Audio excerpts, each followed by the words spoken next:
Heal the world.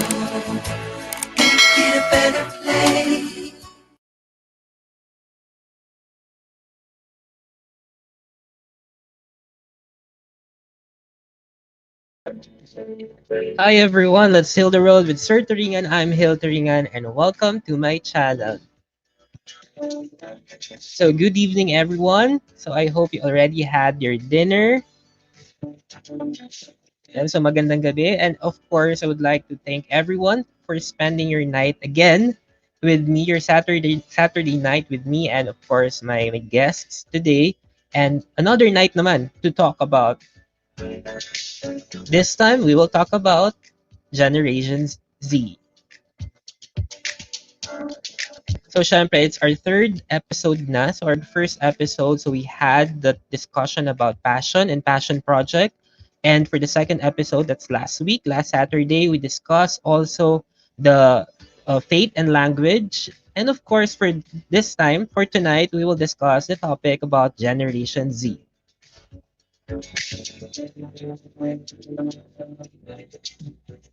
And syempre gusto ko rin i-explain the rationale why we're having this Let's Talk About in this channel. Kasi I really value nga introspection and discourse, and I really value educational discussion. Kaya that's the reason why syempre nasa quarantine tayo and we're having difficulties now connecting with other people. Why not we have it online and let's have the educational discussion online. Invite my friends, invite the people in my network so that we can discuss and have discourse. And then eventually, it will be recorded and some people will visit the channel and syempre matuto rin sila and to be educated with the different social issues.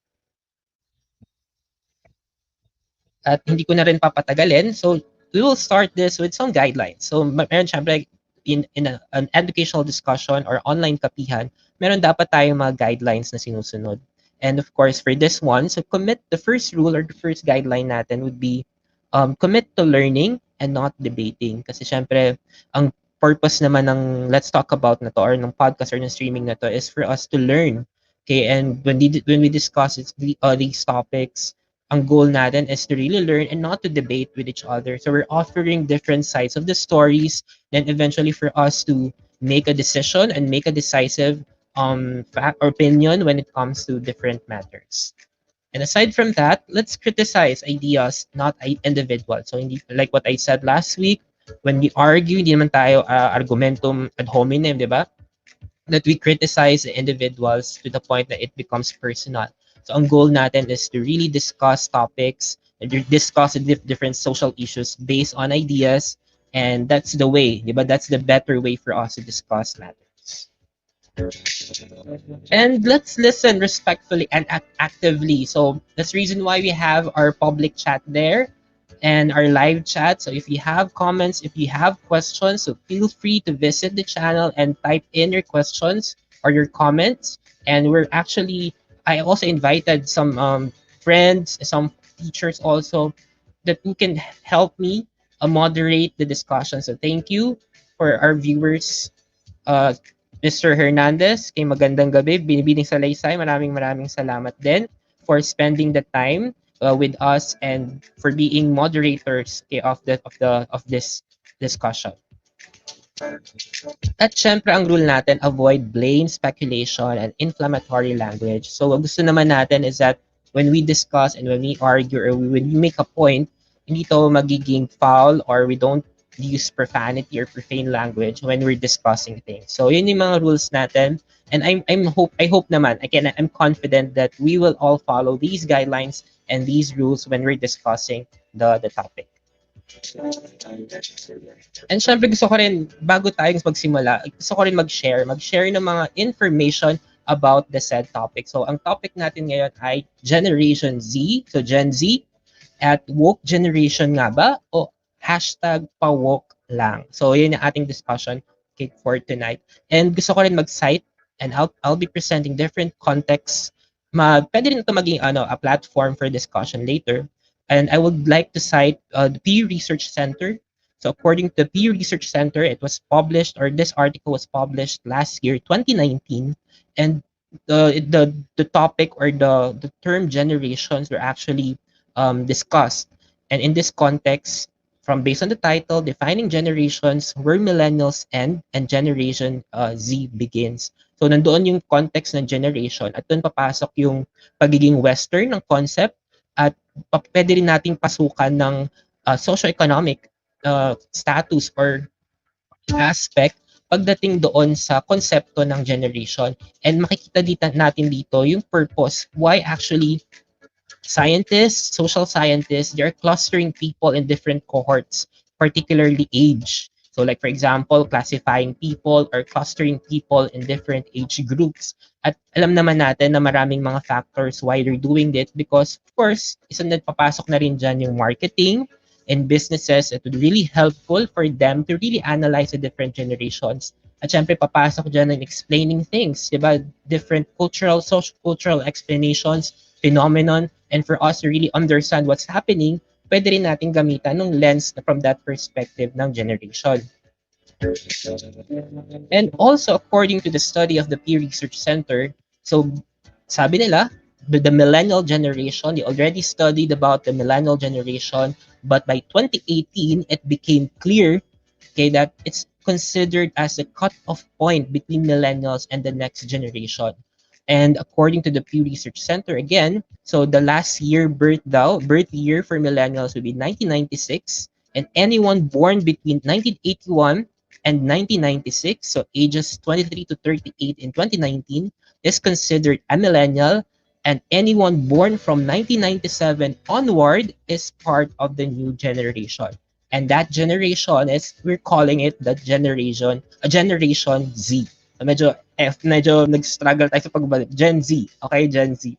And in this graph or in this data from the Pew Research Center, sinasabi na parang one of the key differences of a generation Gen Z from the millennials is that the use of technology. And if you're going to look at the data or the graph, sobrang laki ng difference ng paggamit ng Gen Z, okay, in the use of technology or compared to the transition period ng post-millennial and the I generation. Kumbaga nagkaroon pa data ng dilemma sila to call the generation after the millennials.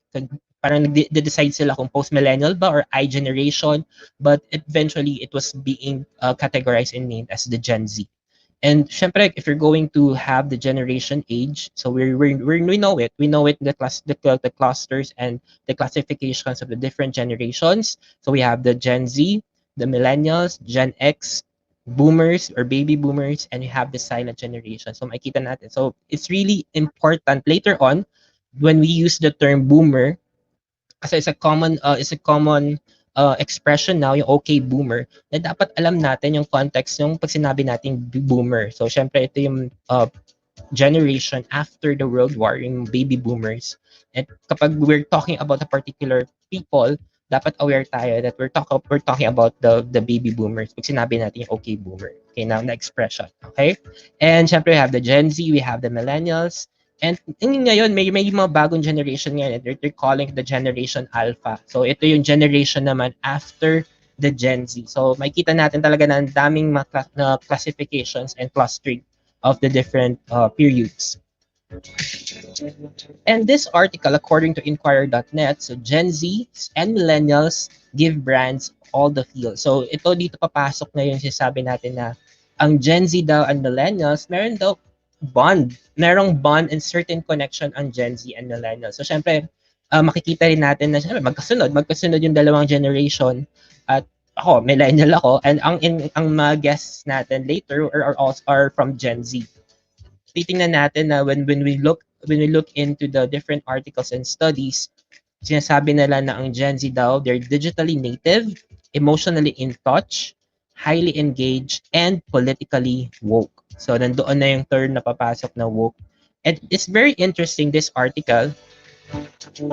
It's because it's the audio streaming platform Spotify made a study and made a research about Gen Z and the millennials. And if you're in this study, so it was mentioned that Gen Zs and the millennials are forming communities or tribes across the globe, and they see themselves more rather as global natives. So mas nakikita nila yung sarili nila as as being a global citizen rather than a citizen of their own country. So according to this study, and merong effect yung tinatawag nilang subliminal attraction.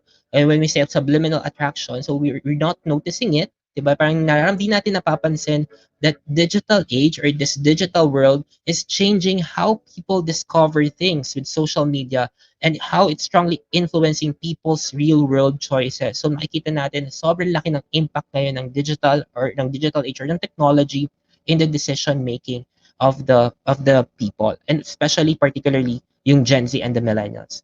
At papasok din dito yung different use of technology, like for example the use of podcast. Sobrang na-expose na yung Gen Z and even the millennials into that different alternative sources of information bukod doon sa mainstream media. At because of the access in the technology. So doon makikita natin yung magiging problema or magiging effect niya in the society if that's the case. Gen Zs and millennials are more aware now of their mental health, and Gen Zs and millennials, as they say these days, are woke politically, environmentally, and socially. But on the other hand, it's a very interesting article from Interactions, according to Jeline Malasig in 2019. They made the Far Eastern University's Public Policy Center made a study, and they said that the youth of today, the Gen Z daw, they might be more technologically inclined than those before them, but their ability to critically evaluate information on digital platforms is critical in how they view socio-political issues. Kaya sinasabi dito ng article at itong based on the study or the survey is that Filipino Gen Z as emerging voters are apathetic, uncritical, and social media dependent. Because despite the amount of information that they get online, the problem is that they do not have definite stances on the country's most pressing issues today, such as extrajudicial killings, reinstatement of death penalty, and the maritime dispute with China. So this study was conducted last year and started yata in 2015. So that's the methodology of their studies, of the survey, and according to JC Punong Bayan of the FEU Public Policy Center. So doon daw papasok yung the result is an indication that the youth needs to be more discerning in reading and evaluating information on the internet. Kasi nga sobrang exposed in different technology and in different medium of information. The challenge there is how to think critically and how to make informed choices, and hindi lang, and they're also exposed to disinformation. So ito kumbaga yung sinasabi ni JC po ng bayan. And it's very critical because in this coming election, 2022, ang sobrang laki ng impact ng millennials and Gen Z in discussing and voting for the best leaders or for the next leaders. At kung ganun na magiging situation natin, kita the Gen Z are really exposed to different kinds of information, but the problem is to facilitating these information, these kinds of information, yun yung malaking challenge.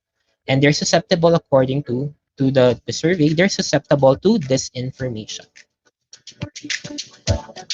At syempre, meron din tayong term na hashtag PaWoke. And ito naman is in different context naman is how smart shaming is affecting social media conversation. So pag sinabi natin woke, so you're really active in discussing social issues or you're socially aware. But on the other hand, some Filipinos, we have this culture of anti-intellectualism or smart shaming at nagkaroon ng term na PaWoke. And kung according also to the article, then dito nagpapasok yung problema kapag meron tayong ganong kind of culture or meron tayong ganong kind of thinking na hashtag PaWoke or anti-intellectualism, because it can be used as a political tool to curtail the rights, diba, the intellectual freedom ng mga tao. So for example,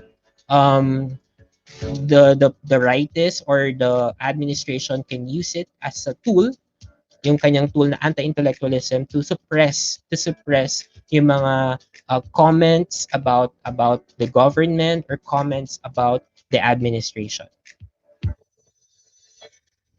And of course, you have also, according to this article from Young Star Philippines, Patricia Manarang, woke isn't an insult and here's why. So she mentioned that the word woke, so yun nga, being politically, and it's actually from the use woke, the word has been attributed to the Black Lives Matter movement that started back in 2013. And although it has existed in the vocabulary of activists long before that, it has made its way into mainstream slang in recent years. At yun yung mga nakikita natin online, yung the hashtag woke. And it was explained that it's in our culture. Okay, we're in a conservative country and we're used to non-confrontations. So that's the reason why we have that kind of thinking na pag pawok ka, you're considered na, yun nga, may mga may mga smart shaming comments against you. And most of the generation now, because they're exposed to different kinds of information, you have the Gen Z being the woke generation trying to give their comments and feedback about different issues. At syempre, isang issue nga rin din ngayon ang about canceling people, at you have that kind of cancel culture and call out because yeah, they're exposed and we're exposed in social media, and especially now we're in a quarantine, we're in a pandemic, at isa ito sa mga talagang issue, a controversial issue sa panahon ngayon. And there are different characteristics of Gen Z. So it's social, multitaskers, entrepreneurs, educated, philanthropists, digital natives, interactive, tech savvy, less focused, and cautious. So ito yung mga characteristics ng next generation or ng Gen Z. So ngayon, so syempre, yung mga context natin, hindi ko na patatagalin pa. Hindi ko na patatagalin pa kasi alam kong sobrang excited na mag-share yung ating guests, yung ating mga kasama sa Gen Z, and of course also our viewers to share their thoughts about this woke generation and hashtag PaWoke. And of course, I would like to introduce our guests today.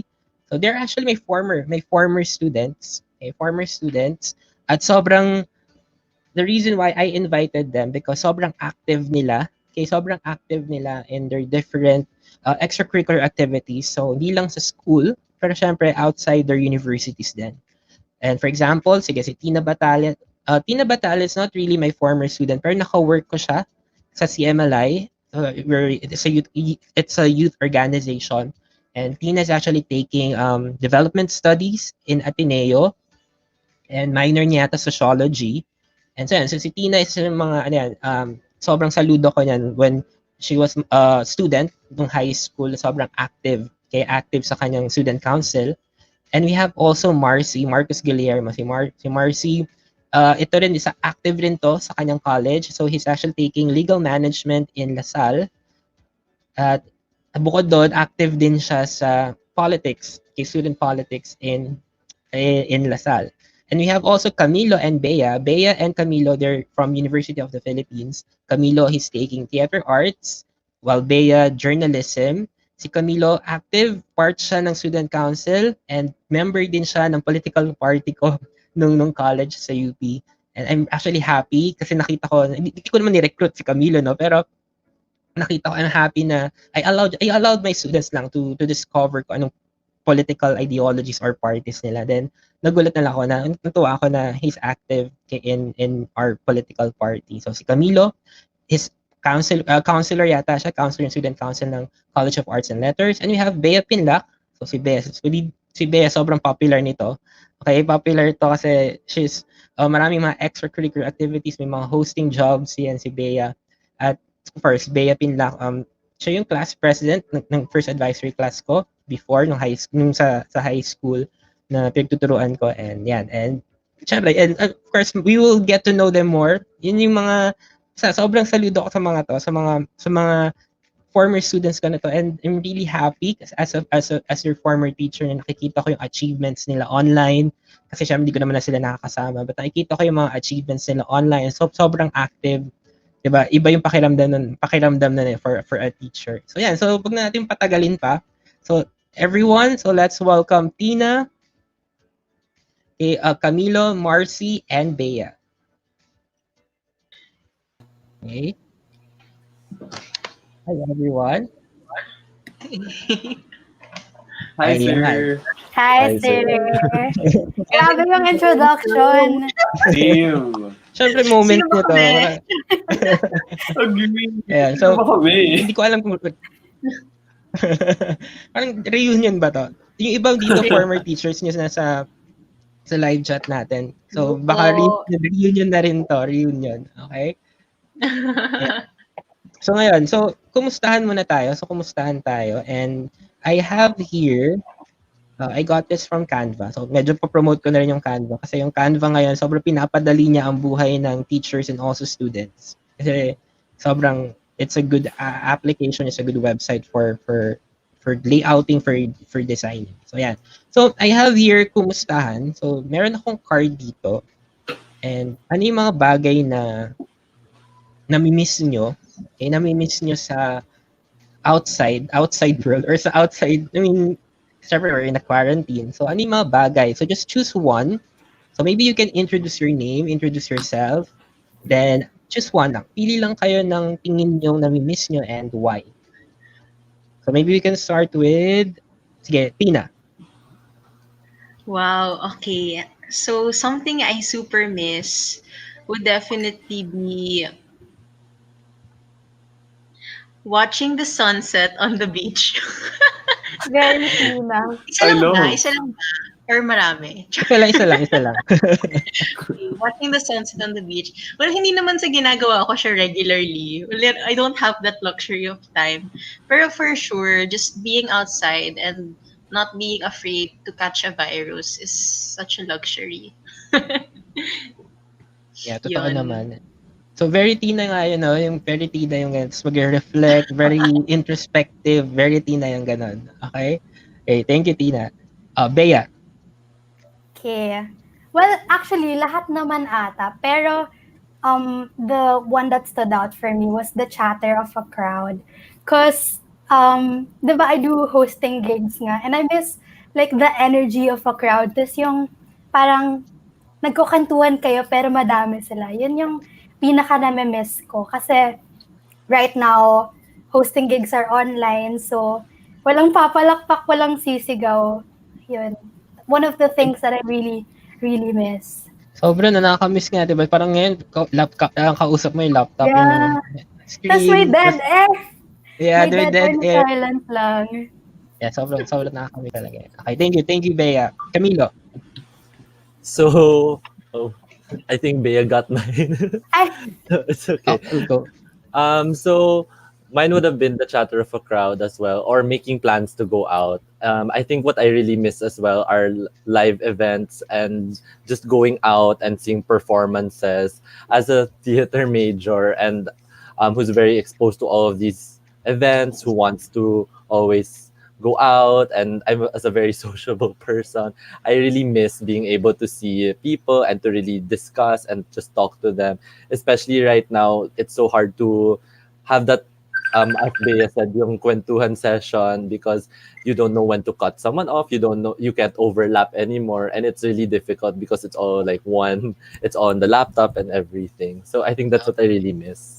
Yeah, sobrang, yun nga, yung energy, no? Sobrang energetic to si Camilo. So, kilala ko to na sobrang energetic and very sociable.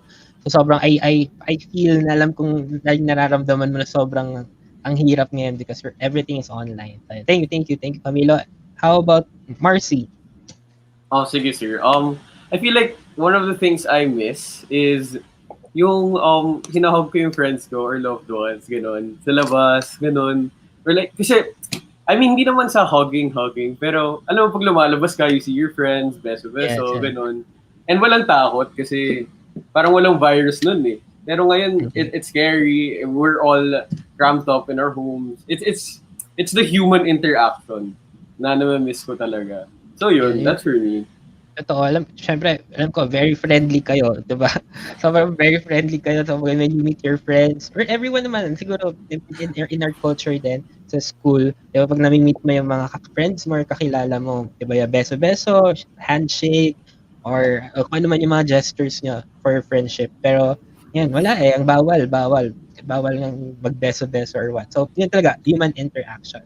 Okay, so next, well, bukod dyan, meron dito, since we're talking about Gen Z, I want you to share lang yung mga Gen Z words or terms. So I'll just show some Gen Z words or terms. Actually, parang checklist na rin to kung Gen Z ba talaga kayo or more of tito, tita, or more of the millennial side na.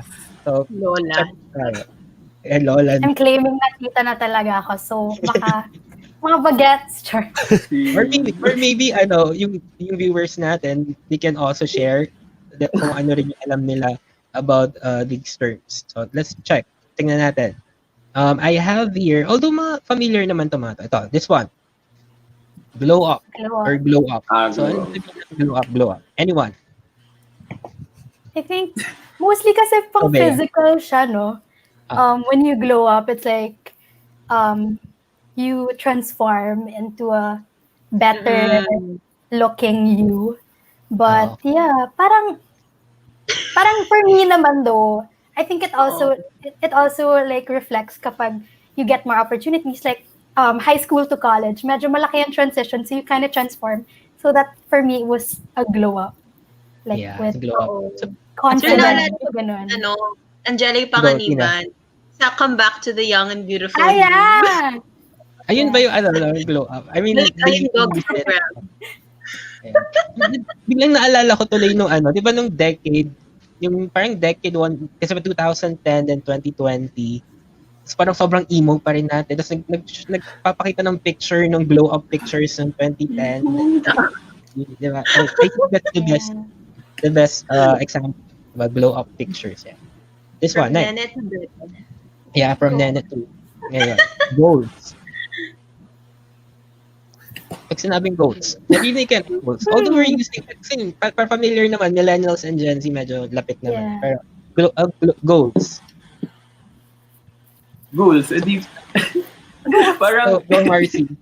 yung you're looking up to that kind of a person or ganun. Like, it's usually pag may nagpo-post sa, kunyari, IG, sa Facebook, tapos magko-comment ka lang, goals, grabe, goals yan. Ganun. Diba? Ayan, goals. Diba? Parang may mga hashtag parang couple goals. Sige mga ganyan. Or goals. Or pwede pa ba yung iba, Lodi, or they idol. This one. Extra rice. Literal na extra. Patina. Pero naririnig ko to sa mga estudyante namin. Parang so extra. Yeah. In Ateneo, tawag dyan, magis. Oh. Oh my God. Medyo plugging ng Ateneo. So extra. Parang sobrang effort yata. Tama ba? Parang sabi, sir, you're so extra. Parang sobrang effort. Parang ganun. I think ganun yata yung yun yung maganda nagtuturo rin kasi sobrang na-update ako sa language or sa generation. Dito ba Gen Z, sir? Hala ka Millennial. Gusto ko yan, babe. Gusto ko yan. Okay. Next, ito. Mood. Usually sa mga memes to Kapag ayan, kunwari mga memes tapos you kind of relate to it. Parang mood. I think. Okay, parang tama, parang nakarelate. Parang, I vibe with that. Ganon. Yeah, like this is what I feel. Ganon. Okay, mood. Ito, next. Same. So, I think it's also the same. Like, yung nakaka-relate with something. I think, like with the memes as well. I think with mood na everything is so visual. So like, it's such a specific mood. It's a specific thing that you're feeling. So same. And pero may question ako. Bakit may letter D and letter T? Parang lahat na ng words ngayon, di ba? I think it gives emphasis. Na parang, okay, listen if you say same, it's just like same. If it's same, it's just like same.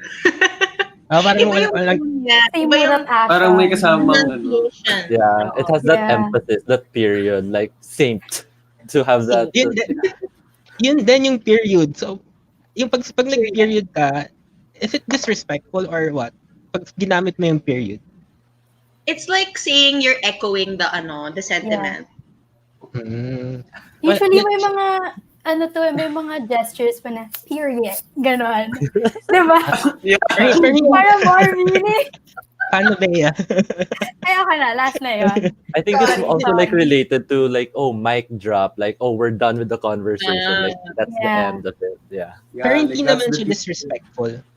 I mean, hindi ba siya disrespectful? Pag for example, in a conversation, then you place a dot, okay lang yan. I mean, based on the context, parang, Yeah, it differs. Para, yeah, different. Kasi parang, share ko lang sa inyo. Kasi may student ako na sa group chat namin, merong may announcement ako, ang reply niya, period. Then biglang binura niya yung reply niya. So parang napaisip ako, well, hindi ko naman siya consider na as disrespectful or what, pero na-curious lang ako na, okay, parang gano'n. It's a Gen Z thing. I think the explanation to that, like honestly kasi, to say these words, there has to be some level of closeness between you and the person. So, baka Okay, feeling niya, good. kasi diba you're a teacher, baka inisip niya, oh my gosh, I'm being disrespectful. So, parang, bakit Kaya ko binura i-cheer niya. yung president ng school ko? Okay. So, pwede. Okay. So, next. Stan. Stan. Talaga alam ko dati. Kayo na Anyone? dito. I think that's a combination of like the origins of the word. It comes from the two words, stalker fan, and I think it came from the fandom era. I think it's still here naman. So, but now Yes. the meaning of the word parang na-contextualize na siya in a different parang a different meaning. So parang stan is more like I idolize you. Yeah. Ngayon ko lang yun nalaman. Ako rin. Same. Stalker So, ano fan. kayo? 1 point. Ako One din point. ba to? Di, parang culture ngayon yun, no? Yung fandom, yung Yeah. Yeah. kailangan, if you're an artist or kailangan meron kang name for your fans, yung fandom. Yan, naalala ko yung Ben and Ben kasi for this naging controversial, di ba? Yeah. Yung Ben and Ben. Lights, yeah. Then eventually meron palang K-pop fandom, yung ganun din yung name. Tapos nag-cancel na yung mga nag-call out, Gen Z culture. Then pinalitan ng Ben and Ben eventually. So yeah. So, and sige, last one. I stand more. last one. May nag-comment. I stand Marcos. Okay. Wala naman ako dun. Daming fans. Oo nga. Grabe. T. Parang chika. Yeah, chika. Chismis. Chismis. Okay. Mga kaibigan ko yan palaging panimula pag magkita kami. I have tea. Oh my gosh, what's your tea? Mga ganun. Tapos pag-uusapan namin yun sa mga coffee shop. Ganun, I have tea. Wait, I'll get coffee. Mga ganun. Yeah, you're talking about tea with coffee. Yeah. Bravo. May acting talaga si Bea. No? Baka gusto ko mag-shift pala sa theater art. I go. Kung kailan graduating na eh. So yeah, so siguro yeah, spill the tea, di ba? The expression, spill the tea. So, okay. So yeah. So yun yung mga, of course, kung meron pa kayong mga gusto, marami pa yan marami pang mga terms yung mga Gen Z and very interesting, sobrang interesting talaga yung mga words nila. Well, of course, may fan talaga si Marcy. Grabe. May mga fans din kami. Pinapawisan ako. Napag-iwanan kami eh. Feeling ko kailangan talaga ng fandom na ni Marcy. Ayan, so. Marcy natin. Okay, so yeah. So, Siya lang may joke. So, binabasa ko yung mga comments Ayan. Okay. So, yeah. So, if you have questions or comments, you can use the live chat for that. So, syempre, diretso na tayo. So, yun lang yan. Mga simple kwentuhan and kumustahan. But let's go to the topic. So, now, syempre, pinili ko kayo, di ba? Pinili ko kayo because I know you're so active and alam kong sobrang kung Gen Z or woke generation din lang. I mean, you're the best people to have here in this channel. So, what are the contributing factors that influence you to be socially aware or awoke? Or woke? Woke. So, ano kaya yung mga factors that influence you to be woke? Sige, maybe we can have Camilo. Do you want to start?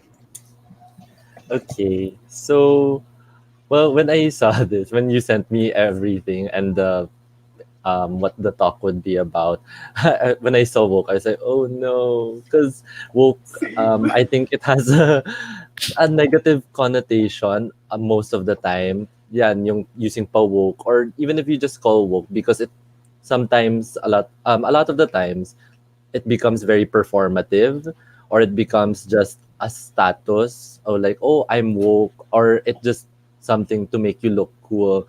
So when to be socially aware, I think is what we would rather use, and contributing factors for that would be more of just seeing all of the problems that have never been dealt with, that have, because we were led, I feel for me, we were led to believe that, oh, we're in the modern times, we have moved on from all of these problems, all of these social issues, all of those sexism, racism, but it's still here, and it's like we're not progressing. So that's one of the factors. And seeing that this is the world that we have to live in, that we have to grow up in, I think the burden goes more on us, on our generation, to try to change that and be um, advocates for for these advocacies, and for to go against these social, and to talk about these social issues.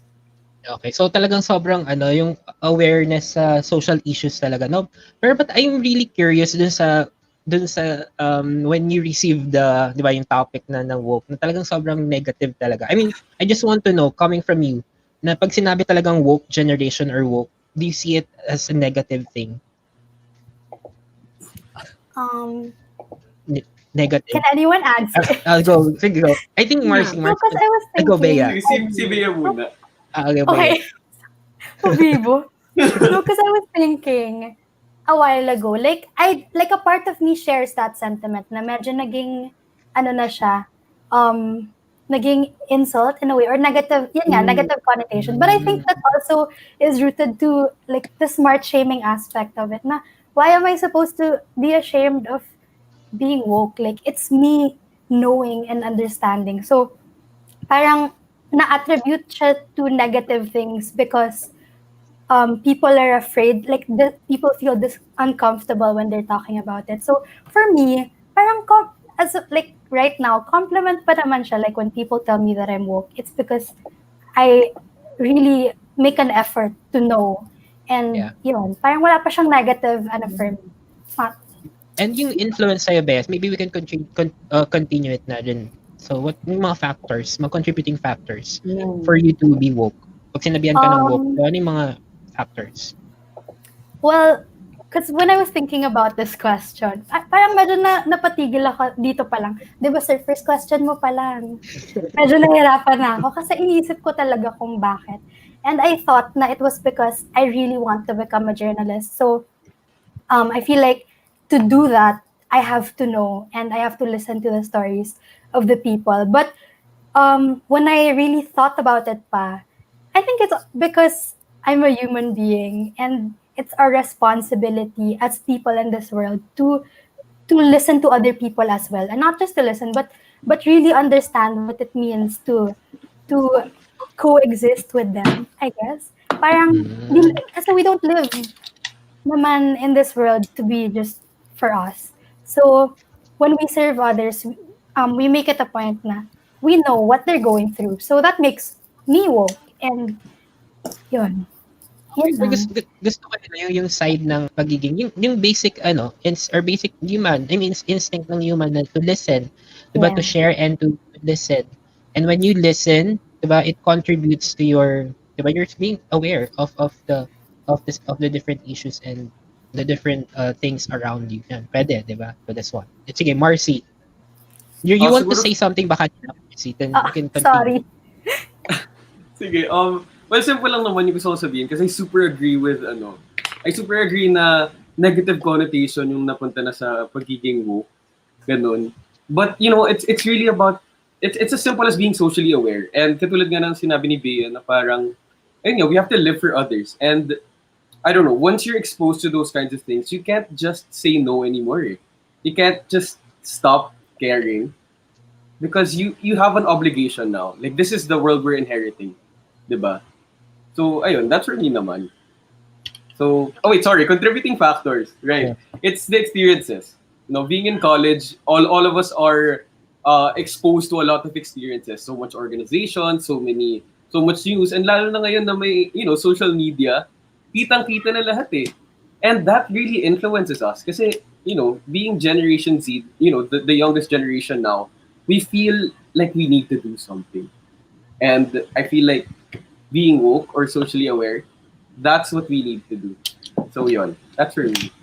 So on experiences and to social media, diba? Yung Mhm. experiences mo yung organizations, then social media, like what I mentioned earlier, na Gen Z talaga, they're called digital natives and you're born na may technology na talaga. And yun yan, marami kayong alam and that's your access for information. I think that's a contributing factor. Sige. Tina. Okay, I think I was listening to everyone, and I think the term we're looking for when we talk about the negative connotation on the word woke is the fact that over time it has become stigmatized. So there's a stigma. Alam mo yung at the start woke didn't really have that negative connotation. In fact, we even attached it to a nickname for a senator that our generation for a candidate for senator who we supported very much so, si Cheljok, no, 'di ba? The hashtag there was Lolo. woke. Lolo. Pero looking back at it now, parang wait, did that term actually work? Okay, so I just wanted to lay that down, that I think it was stigmatized. So I guess what would be the contributing factors? I think I'd like to refer to the term woke as more of political participation or being an engaged or active citizen. For me, there are so many factors, but personally, um, I would attribute it to my socioeconomic status. That's one, being middle class. And two, I attribute it to the social environment I am in. Um, I think it's a reality that probably the only reason why I'm pretty much moved by this is because of the people who taught me in school. Through my education, in high school up until college, and in fact, it's a privilege to be taught um, about these things. And I guess bouncing off of that, recognizing my own privilege and my own socioeconomic status. Hindi naman kami mayaman. Pero I think it moves us, to have a responsibility for the other people in the world. In the world. In our society. Pero tama yung Tina. Like for example, the socioeconomic status, education. Okay, that's the reason why the term privilege, di ba yun yung term na privilege eh.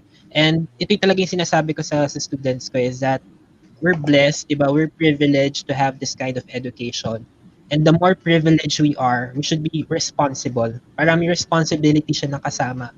Is that we're providing them education, we're educating people. So you're receiving that kind of education. So it's your responsibility now to give back, 'di ba? To give back to the society because hindi lahat nakakapag-aral, 'di ba? Hindi lahat nagkakaroon ng education. So the mere fact that you have, 'di ba, you're educated and you're studying in a prestigious or good school, dapat you're more responsible. So ganun dapat yung pagtingin natin doon. Pero ano lang, na-curious talaga ako. Hindi ako maka-move on dito. Yung sa naging negative talaga siya, naging negative meaning talaga pag sinabing woke. And maybe one of the reasons why Shell Jokno didn't win the election, maybe because of the term. Baka naging negative pa sa kanya yung term na woke. Diba? Yeah. Ano rin din. Yeah. Diba?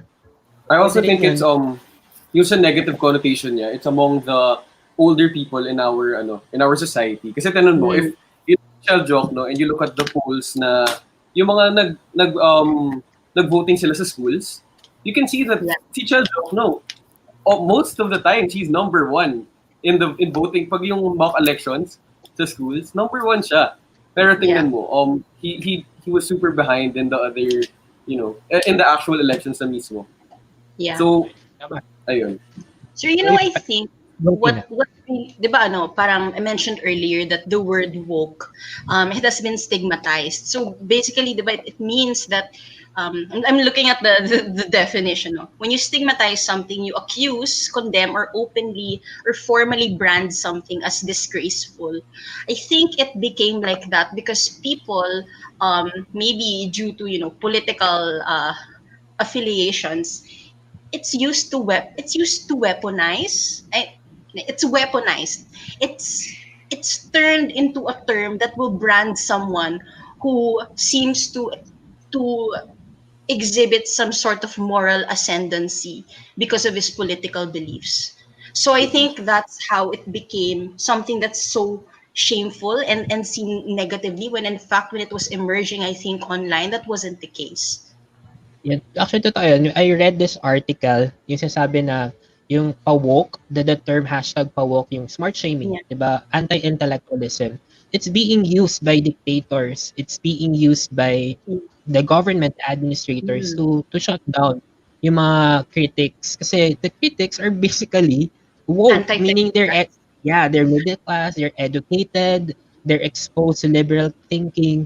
So malamang if you weaponize it, good point yan, Tina. If you weaponize the term woke, doon papasok yung you can use it and turn down and in magiging negative na yung connotation niya. Sige. Yan. And tingnan natin, may mga comments tayo. Connected siya sa Ah, sinabi ni Camilo kanina, sir, about it somewhat being performative kasi minsan. So that adds to it, I think. oo, yun nga. Ito, sige, tingnan natin. Of course, may mga would like to say hi. So, kudos, Hill and Guest, Miss Malinaw, and Sir Rivera. So, political econ and class analysis. So, good points, Tina. Okay, mention.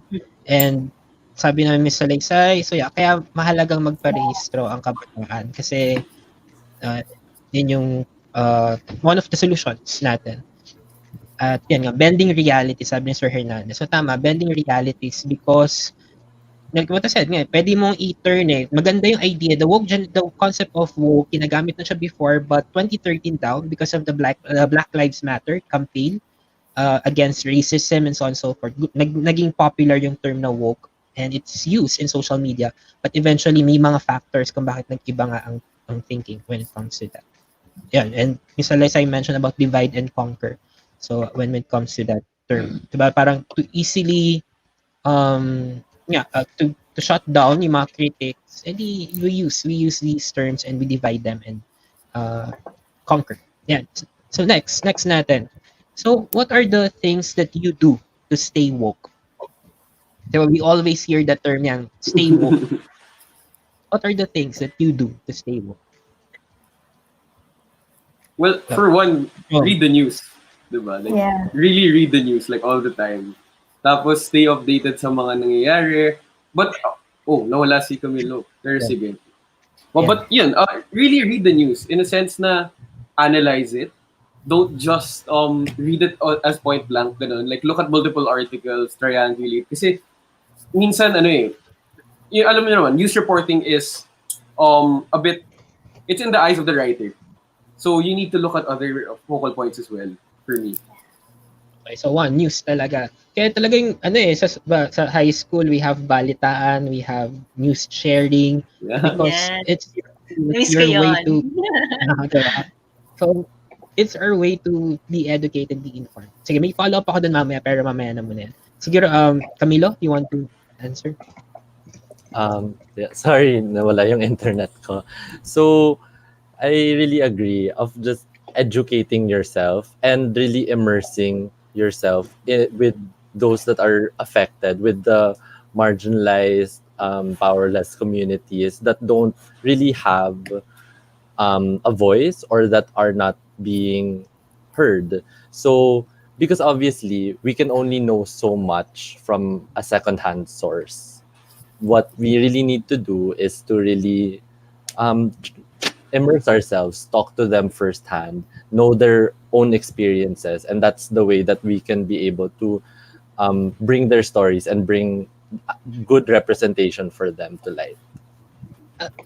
Camila, nung sinasabi mo yun, parang kinikilig ako, may vibration. Yung alam mo yung as a former teacher na, ay, di ba, biglang student ko kayo in a private school and iba yung socioeconomic status nyo.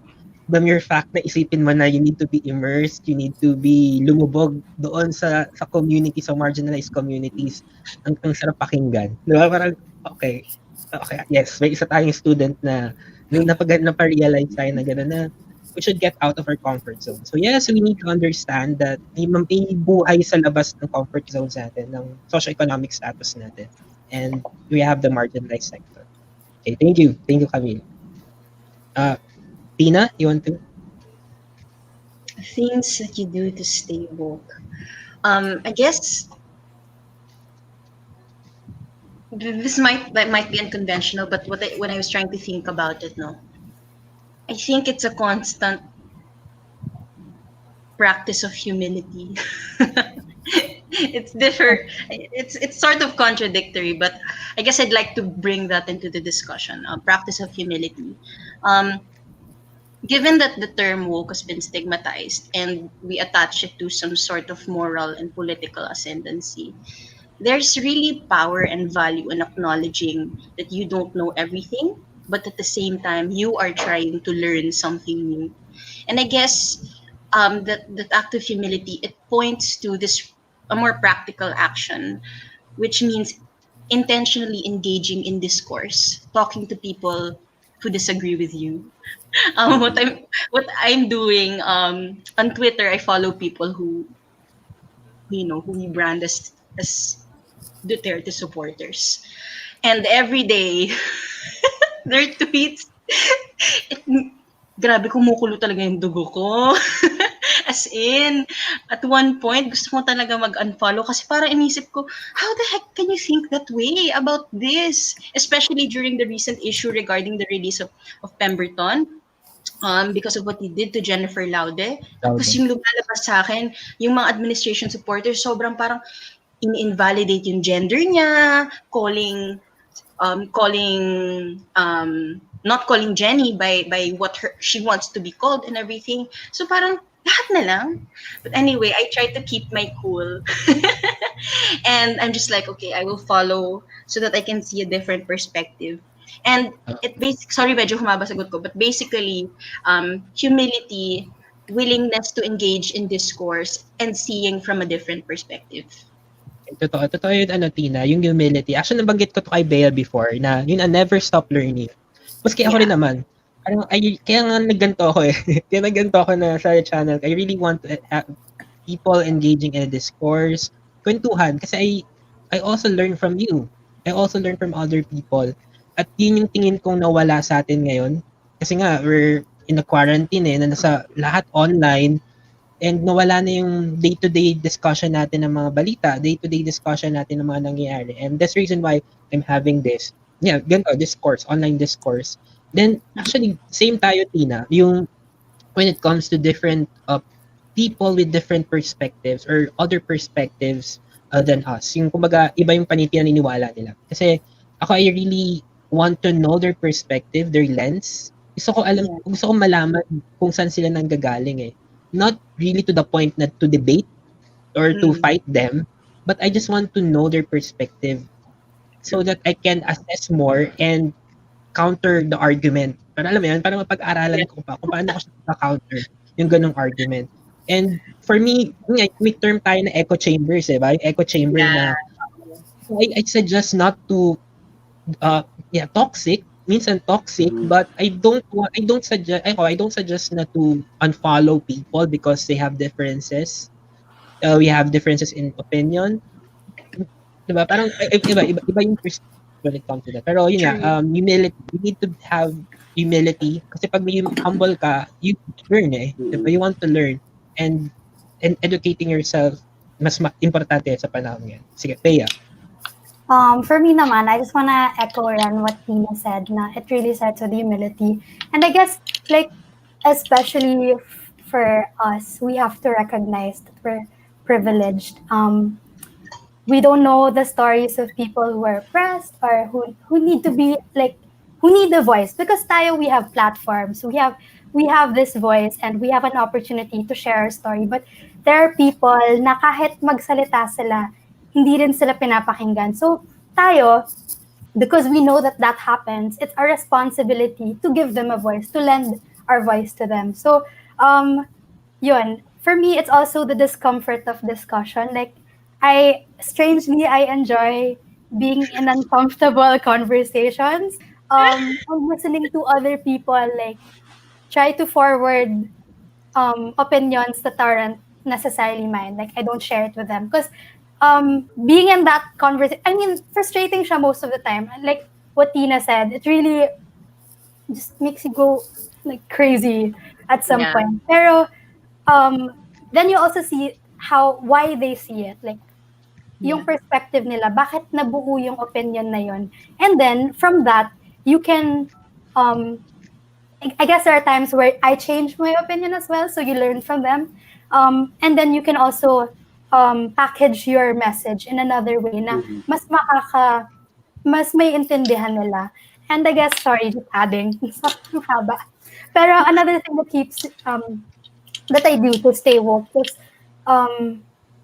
unlearning and relearning things. I think, especially when I entered college, it's when I found out that all of the things that I've learned throughout the years that I've lived, hindi siya necessarily tama. Parang ang daming nagbago. Like, my perspective really changed, and to be able to change that, I had to let go of a lot of things that I used to believe in.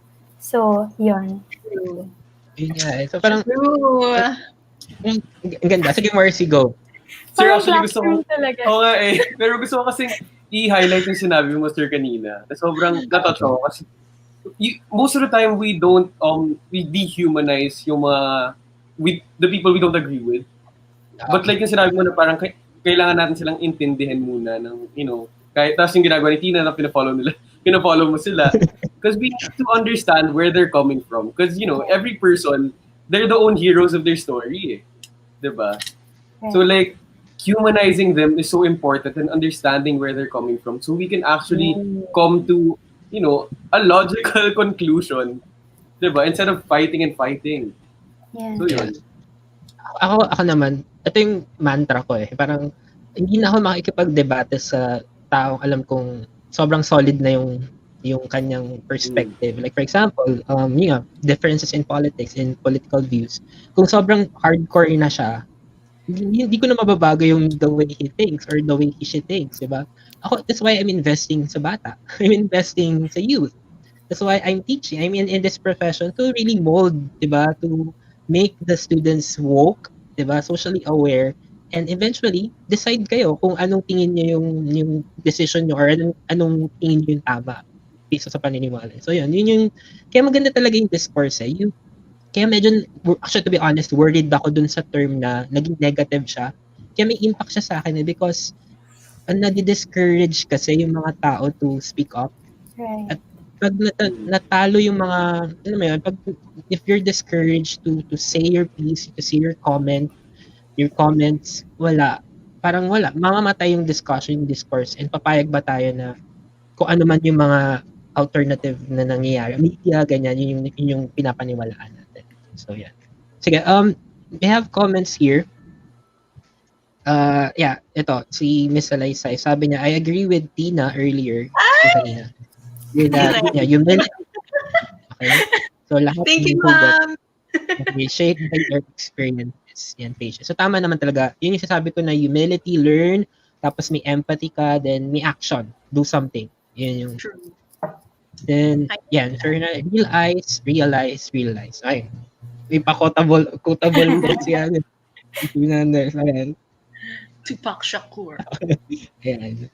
May mga iba dito na gustong kumusta sa inyo. Maybe we can have them later. Yes. Ang daming fans ni Marcy, ha? Oh, True. Sorry. Hindi ko nag-vlog siya, hindi ako nakapag-prepare. O, dali tama yun. Okay lang naman.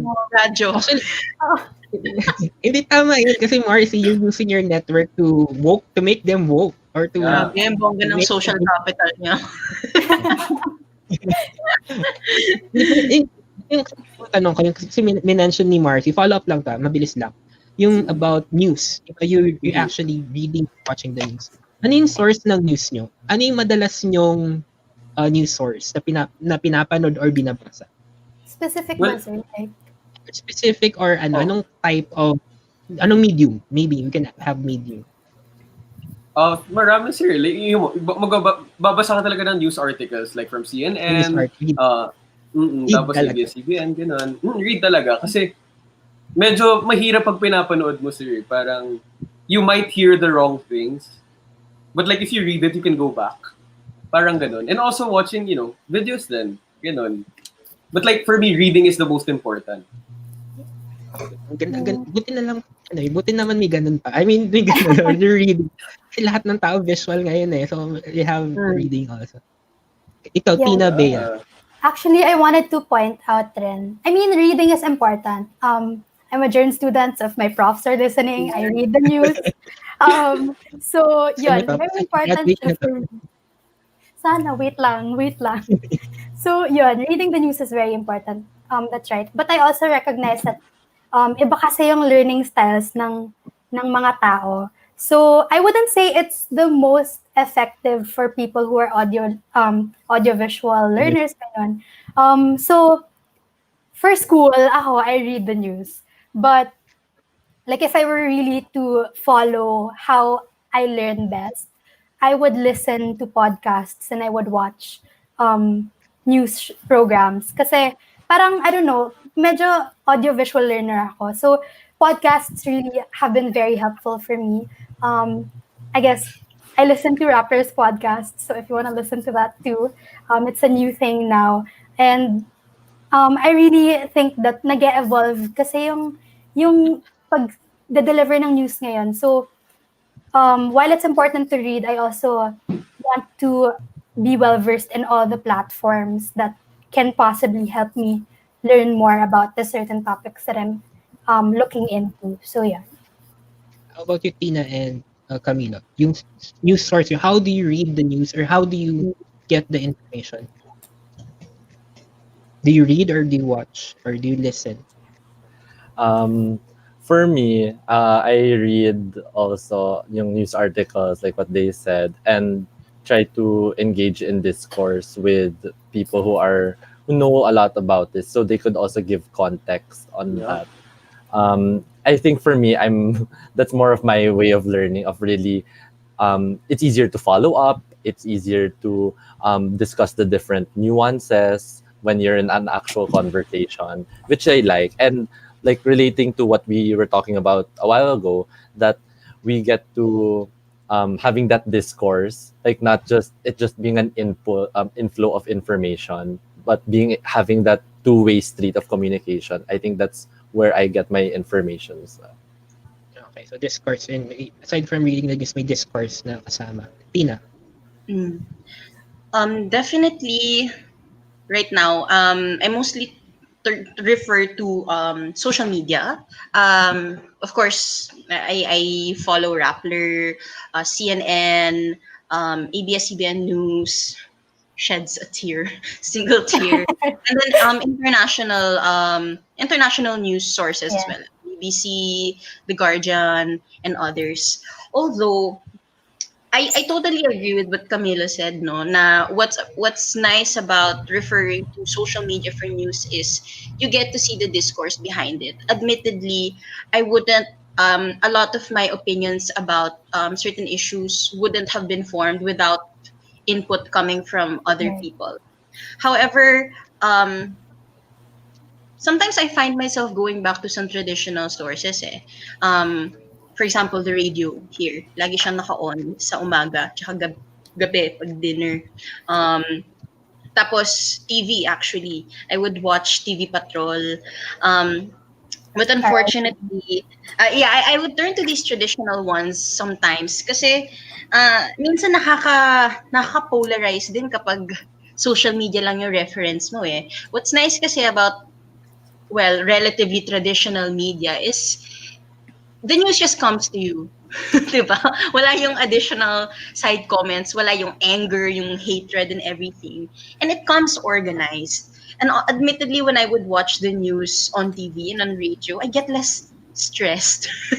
Because I think that's what they do kapag may program, nakatimpla yung type of news that comes to you. Meron yung breaking news, tapos meron din syempre may happy news, merong the headlines for today. But when you go to social media, everything is just like bam, bam, bam, bam. You don't choose what you consume, diba? That's just the caveat. Tina, everyone, the reason why I asked the question, kasi nga kanina, I would just want to validate yung point na doon sa article, sinasabi na iba na yung pag-consume natin. Gen Z, parang one of the cultures that meron ng Gen Z is that yung pag-consume ng news. And ano rin yung alternative sources, yung alternative media, sobrang ang dami rin. Kumbaga, you're exposed to social media, sa YouTube pala, ang daming mga, dito sa YouTube, ang daming mga news sources dyan na alternative, meaning they're not mainstream. And na-expose doon, ang daming followers, ang daming mga Gen Z na nagpo-follow sa mga ganong sources. And doon pa lang, makikita natin yung iba-iba yung way natin ng pag-consume or pag-panonood ng news. At doon papasok yung problema nga. Like for example, yung mention na study doon ng FEU, yung public policy, according to JC Punong Bayan, sinasabi niya na yes, expose ang Gen Z to different culture, different news, but the problem is how to process it, how to become more critical when it comes to reading the news. Yeah. So yun yung talagang feeling ko doon dapat pumasok that yes, we respect democracy naman, that way when we deliver information and so on and so forth, but it's more of how we engage. And yun, and very happy kasi yung mga sinabi nyo, you're not just limited to the alternative, but you're also into the traditional. Okay, sige, next. Your personal advocacies or social issues close to your heart. Ayan, medyo ano na yan. Kasi so you're talking about you're talking about woke. So, ano yung mga advocacies nyo ngayon? Or mga pinaglalaban nyo? In short, mga pinaglalaban nyo. Okay, ngayon. Or we can have Camilo? Yeah, before while the connection is disconnect. Pinaglalaban yung internet connection. Sorry. So, Go.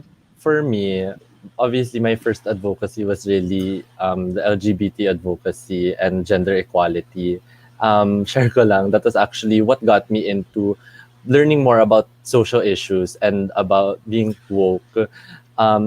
Because as being part of the LGBT community, you, as a marginalized community, you get to see and you get to fight for these personal advocacies, and it becomes close to your heart. And due to that, you get to see that all of these advocacies, all of our human rights are interrelated, they're interconnected, and why you can't just fight for one single community, one single advocacy, because they all have to come together. And right now, what another social issue or personal advocacy that I would love to I love talking about is using art as a form of activism. As a theater artist, I see how important it is to use art as a tool to bring and deliver messages, because especially right now where people are so disengaged from discourse or people are so turned off by politics, art is a way to change that and to still be able to bring these issues to different people. And lastly, of course, quality, accessible, and relevant education, which is very necessary right now, especially where education is becoming more of a privilege, especially in this pandemic.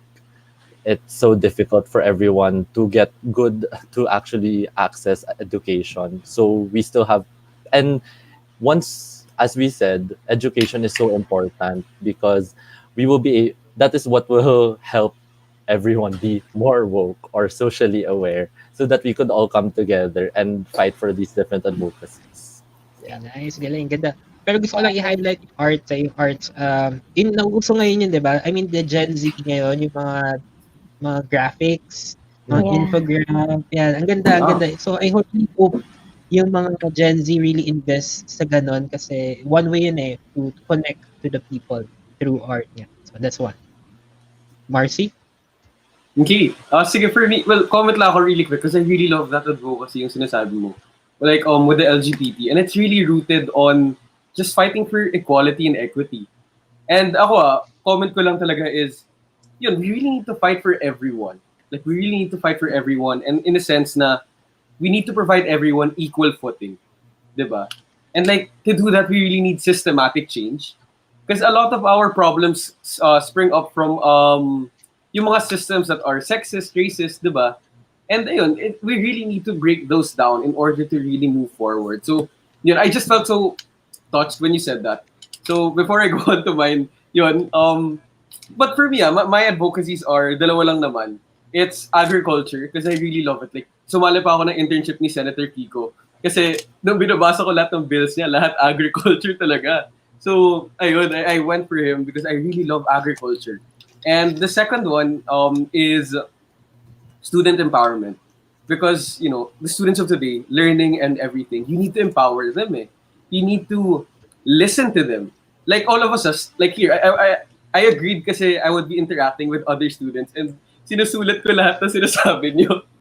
And it just feels, yeah, because, you know, we're we're learning and everything. And I just love, Wait, you know, I love it talaga, and that's why that's my advocacy because we have so much power and strength. We're yung kabataan ng pag-asa ng bayan, 'di ba? Sabi nga ni Dr. Jose Rizal, and tayo yung kabataan, and that's my passion, students and agriculture.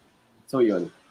Grabe, goosebumps. I mean, galing. So parang na-amaze lang ako. Parang sa classroom lang natin dinidiscuss yung mga yan, but ngayon, parang nagkatawang tao yung mga ideology, yung mga pinaniwalaan. But yung agriculture, yes, I think that's isa sa mga parang neglected, ba? Kasi because of modernization and so on and so forth. Siyempre naman, we recognize modernization, di ba, development. We recognize naman na kailangan yun But siyempre may mga sectors in the society na hindi dapat mapabayaan din. Especially now, di ba, farming, urban gardening, di ba, community gardening, nagsimula na siya because we need it. Na-realize natin this pandemic na, wait, diba ito yung sector ng society na kinakalimutan natin, but eventually, pag nawala to, wala kayong kakainin, diba? Parang ganun. So, yeah. Sige. Bea? Okay. So, echo ko lang rin yung sinabi ni Camila kanina na most of the time, like advocacies kasi, we have to recognize yung intersectionality na madaming madaming oppression, like forms of oppression that is happening in one single person. So, patong-patong yun. So, for me, yun nga, yung sinabi niya na connected siya talaga to human rights. Like, you can't fight for one thing and not fight for the other because it just doesn't make sense when we allow those kinds of violations. Tapos yung iba, parang hindi tayo payag. So, yun. Yung concept ng intersectionality, I learned it from UP Fair Cosmos. I visited parang Bahaghari.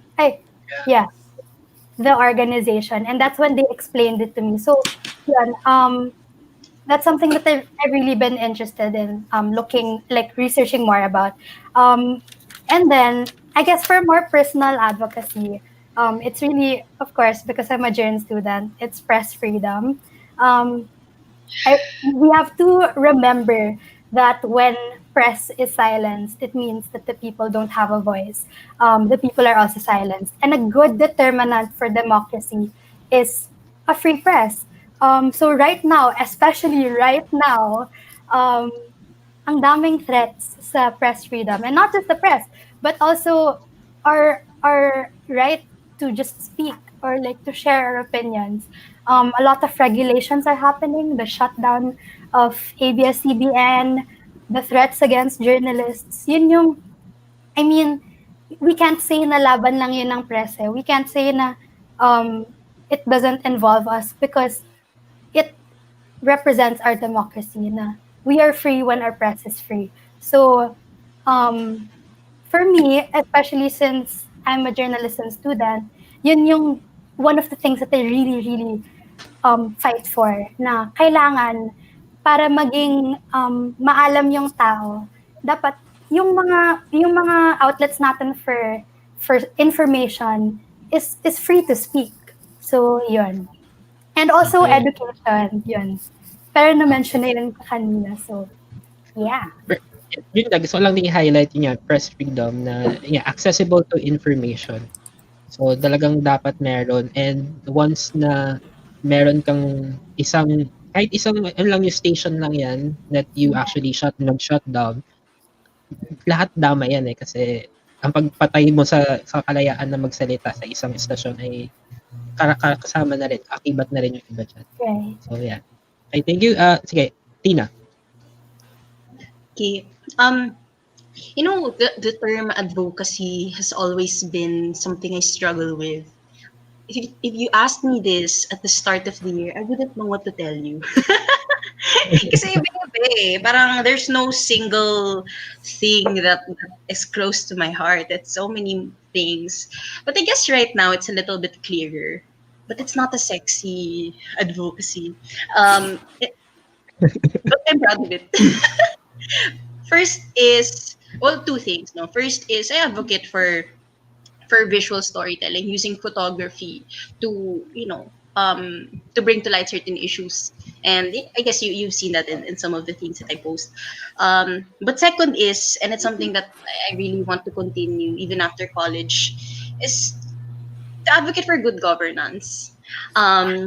Good governance, and that entails specifically encouraging youth participation in government. Diba the trend usually is, if you're woke, you're against government. But I am an advocate for government takeover. Joke lang. What I mean to say is, if you want to make... Hello po, NBI. Okay, ito hindi. What I mean to say is, if you want to make a change in the country, then participate in your local government, or work in government. Of course, you do this hand in hand with civil society, the media, and everything. But right now, I'm paying a lot of attention on how the youth are given spaces to participate in discourse, in decision making of our local chief executives.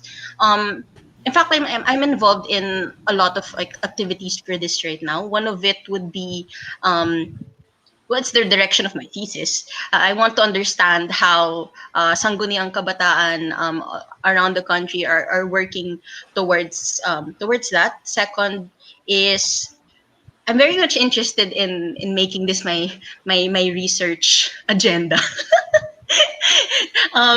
Studying transparency, accountability, and participation in the country. Honestly, I really feel like this pandemic is testing the bounds of testing the bounds of democracy. And even if we're constrained to online spaces, I'd like to think na we are finding more opportunities for us to be more connected to our government leaders and to hold them accountable for the things they are doing that do not represent us very well. So, ayun. I'm shy. Pero gusto ko lang banggitin yung first point mo, that yung advocacy, ano naman yan kanya-kanya naman tayo ng discover and experience ng advocacy natin. Parang hindi naman yan ini-impose na sa'yo na kailangan ganito talaga advocacy mo, but it's through your experience So, trust the process na eventually na maging advocacy mo. Ako rin naman, hindi naman ako ganun na automatically education na yung advocacy ko, but no. Parang I also, based on my experiences din naman siya.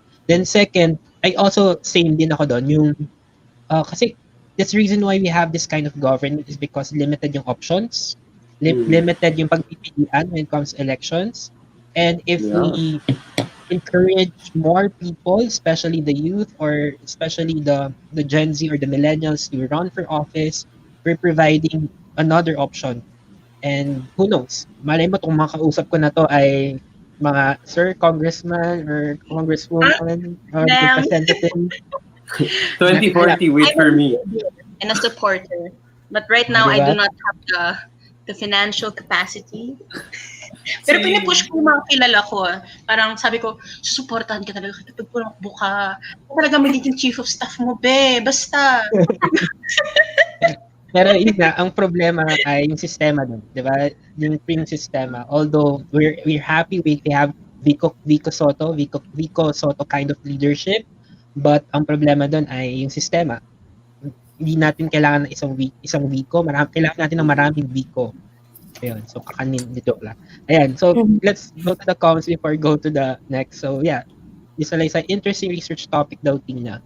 So let us know. Hey, let us know the results. Okay. Wait, si Miss... Okay. This tests the bounds of democracy. Hi, Miss Abog! Maraming fancy, Tina. Oo nga eh. Ano, so, Team Salaysay kasi advocate talaga yan ng mga sustainable development. Yeah. So, Stronger Yeah, institutions. by heart, alam na alam niyan. So, natutuwa daw. Marinig Galing naman yung yung ma'am. malalim yung pagtingin sa issue gamit ang intersectionality. Galing nga eh. Sobra talagang na-amaze ako. Tapos si Sir Hernandez, I am for number 4. Parang contest yata. Ang ganda kasi ng mga... Quality Ang ganda ng mga education. Ang ganda ng mga sagot niya. Talagang galing. Na-amaze ako. Okay. Hindi naman sila Okay, naabutan ng teachers. Next. Ano yung mga positive and negative comments told about you being woke? Ano yung mga comments? Positive and comment. Maybe you can combine it na para we can maximize yung... So, ano yung positive and negative? Bea, sige. Parang nalalim nung... So, Bea. Ano ba? Yung positive, especially the past few months, a lot of people have messaged me about how they appreciate that my platforms are being used for information and, engaging in discourse. So that's positive for me because it means that someone's actually reading my opinions, and they feel like they felt the need to message me and tell me about it. But with negative, siguro 2 come in mind. Number 1, because I'm a woman, often like my opinions are attached to me being a woman, and they really parang medyo smart shaming, but also yun because nga babae ako, so medyo may mindset sila na parang masyado kang not matalino, pero dami mong alam, mga ganun, for a woman, and that's something na I want to break, and for me, like, yeah, I have these opinions because I'm a woman. It's not a barrier for me to know and to listen to stories dahil babae ako, because I mean, with all due respect, some men don't know. We can't expect na it's attached to gender and parang ganon. So a lot of times, especially during like educational discussions or like in class, madalas na i-invalidate yung thoughts and opinion ko sa mga bagay-bagay dahil babae ako, which is not right. So I guess to come back a little bit then sa question a while ago, that's another advocacy of mine, to introduce women in platforms na dati sa mga kalalakihan lang, because that worries me more, na our deciding bodies are full of men. I mean, sorry, but why? Okay. So another negative thing, also because of my school, the red tagging, a lot of times na when you voice out your opinions, you're labeled as other things, and then parang they think na parang it's a threat that I'm voicing out my opinions, and I think that's wrong, because first of all, mali yung red tagging, and dapat hindi natin yun kinokonsente, especially in social media na medyo domino kasi yung ano. So yun, I like to say that it's because of my school, but also because people just have the misconceptions and when it comes to being woke and activism in itself, parang for some reason people don't understand what it truly means. So, I mean, I can't say I understand it, but I think that we mistake activism as a bad thing, but really activism is change making, and that's what we should go for, like change, because first and foremost, everything's chaotic. So, yun. I agree to that, Bea, yung representation. Okay, when it comes to gender, for example, not just women, first Yeah, LGBT community, women, men, I mean, equality in general. That, for example, in the government, dapat well represented yung mga yan yeah, when you decide matters. Kasi may mga nakikita yung different genders na hindi nakikita ng iba. So parang gano'n. yeah. So talagang we really need to have True. inclusive, diba, inclusive government for Yeah. that. So yeah. Sige. Tina, Ay!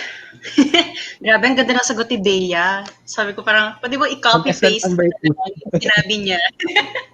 Medyo ano, pero I guess super agree on, first, di ba, friends appreciate you speaking up when you need to.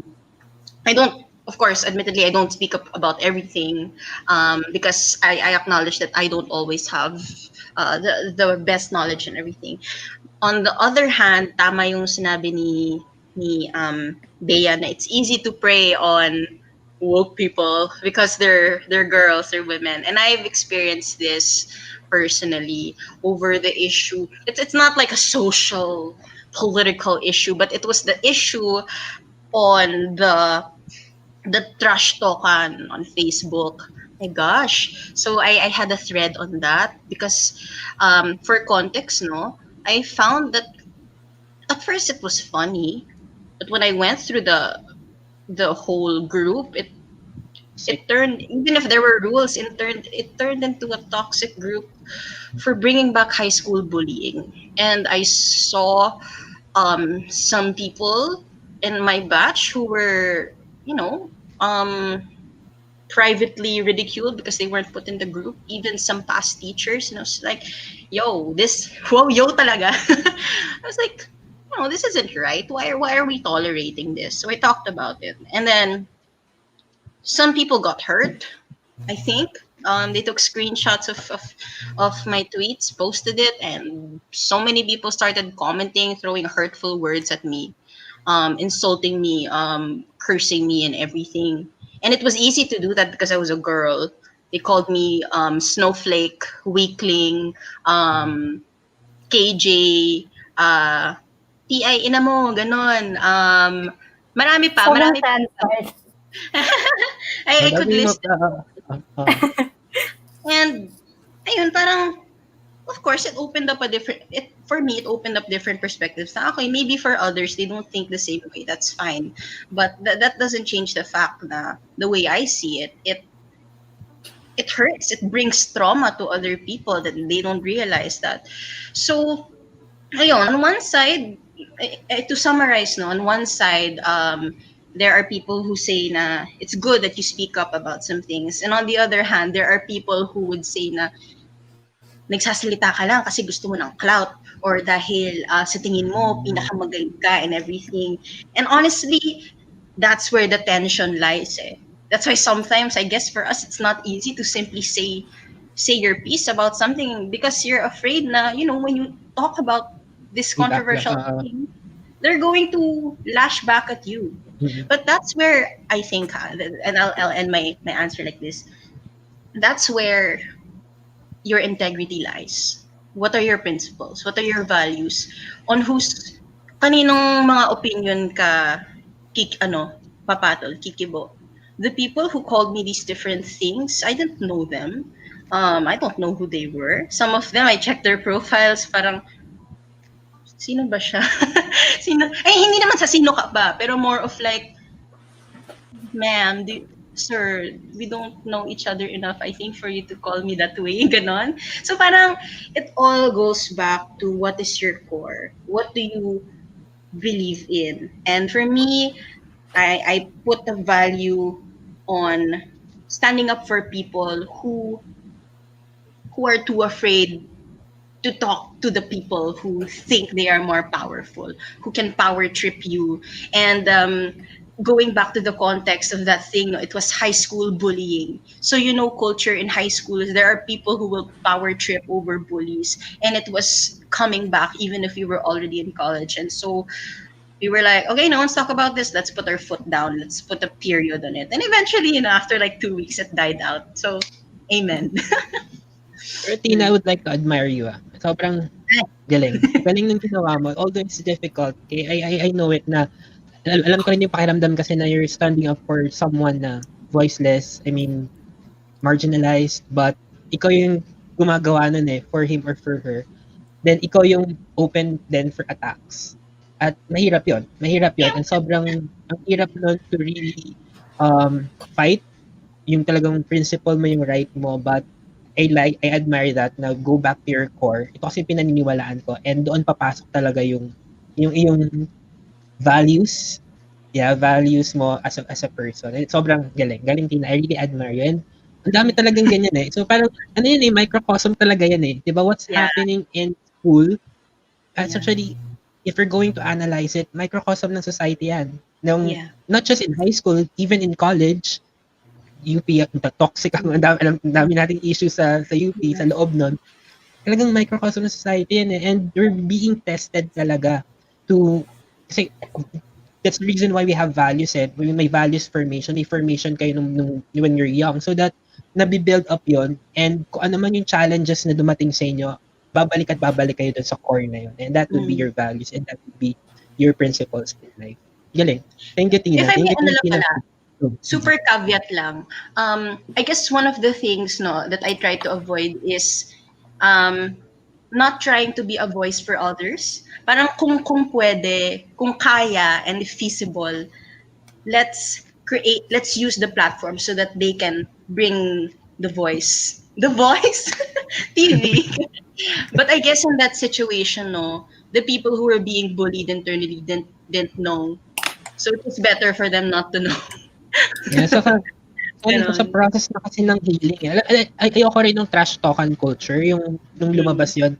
Well, ang daming schools kasi naging fad. I called it na fad siya. Na ang daming lumabas na ganyan na you're tolerating, 'di ba? Yung mga hate comments, you're tolerating disrespect at sobrang dangerous nun. If you think that's funny, 'di ba? Sobrang you're subconsciously nag-enjoy ka doon but tinuturuan ka niya na in a bad way. So yeah. So may mga comments tayo dito. Yan, like Miss Tapia, they mentioned na if they comment about you, at least you know they are reading your posts and they're talking about you. Because thank you for your time, diba, sobrang nagmamatter nagmamatter ka kaya ganun. Kaya nagiging usapin ka or pinag-uusapan ka ng ganun. So, yan. So, yung daming mga quotable quotes, yung mga, mga hugot yung mga nagko-comments natin. So, maybe we can have it later. So, yeah. So, great spirits. Yeah. Okay, Miss Abug. Sir Hernandez. So, yan. Hold on to your good values. Be unrelenting. Yeah. Sige, Marcus, ito naman. Positive and negative. Siguro before I go on to that, I just want to comment so much yung sinabi din ni Tina. Yung parang fighting for those who can't fight for themselves. Because like, alam naman natin, like, even in student politics, it's not as much a battle of left or right. It's more of a battle of top and bottom. Diba? Yung mga taong may power, just like, using that power to stop people na nahihirapan na ganun. And it feels wrong because yung context natin in society right now is that if you're right, if you're on the right side of the political spectrum, you're wrong. If you're on the left side of the political spectrum, you're right, ganun. But then we keep forgetting like top and bottom, right? It's that kind of fight na yeah. So yun. For me naman, positive and negative comments. Okay, nawala sila eh. We're gonna do yata sinabi ko.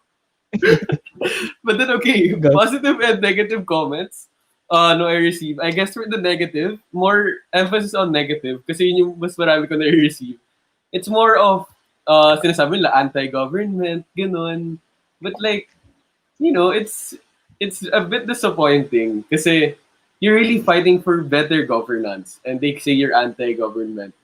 But then, ayun, for positive naman, I feel like it's so heartwarming when people say na parang, ganun nga, yeah, I super agree with you. Like creating that community of people agreeing with each other and just like talking properly. I feel like that's the positive side of all of this. So yeah, that's for me. Sorry, sir, may add ako? Go, Bea.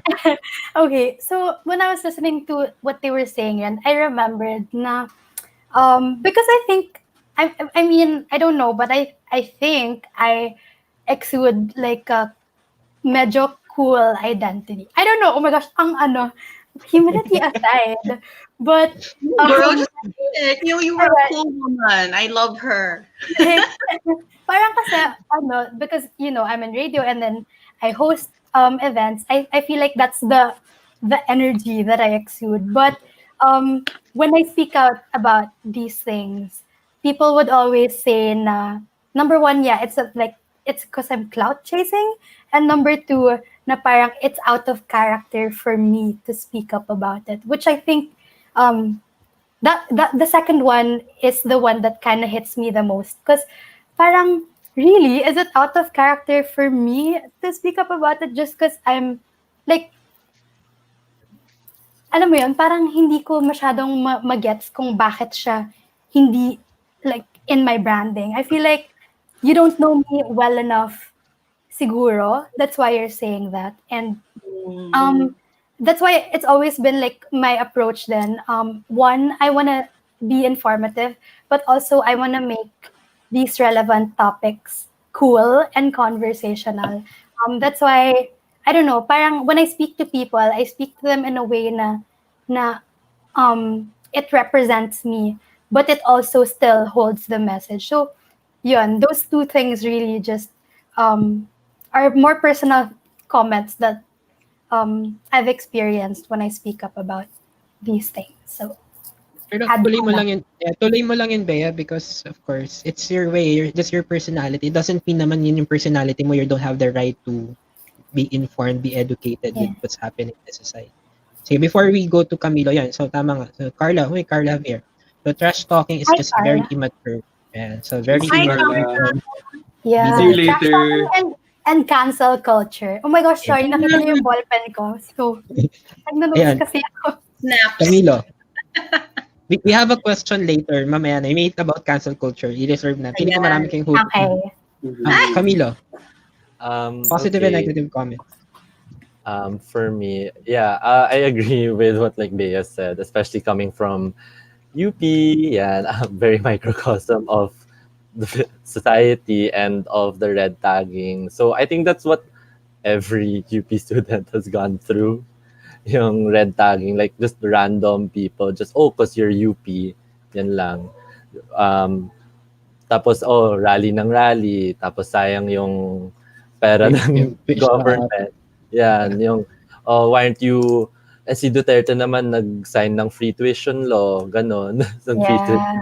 So, and other negative comments, especially like in UP or like in the progressive society, there's already that division in among the progressives, like yeah, and with the who's more left or who's more woke or who's more who's better at this. I think that's also why we like we lose in national elections, because even with this we're already divided. The whole left is divided already, the whole progressive movement is divided, and you can see that in like UP. You can see the different like back going trying to connect all of what you said, yung trash talk culture, Yeah. yung bardagulan culture in UP, especially with like UP politics. As someone who's very active in this,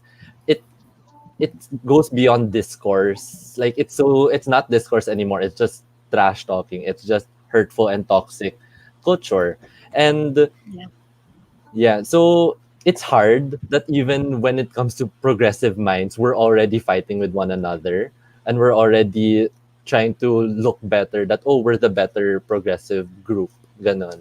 And for positive naman, I think, well, how it's hard to, do we have a lot of positive comments about being woke? um, and like for me, I think it just comes out of people like learning from you, who appreciate you teaching them or like opening their eyes or providing them the opportunities to learn about these things. It's what, it's more of the positive parts of this.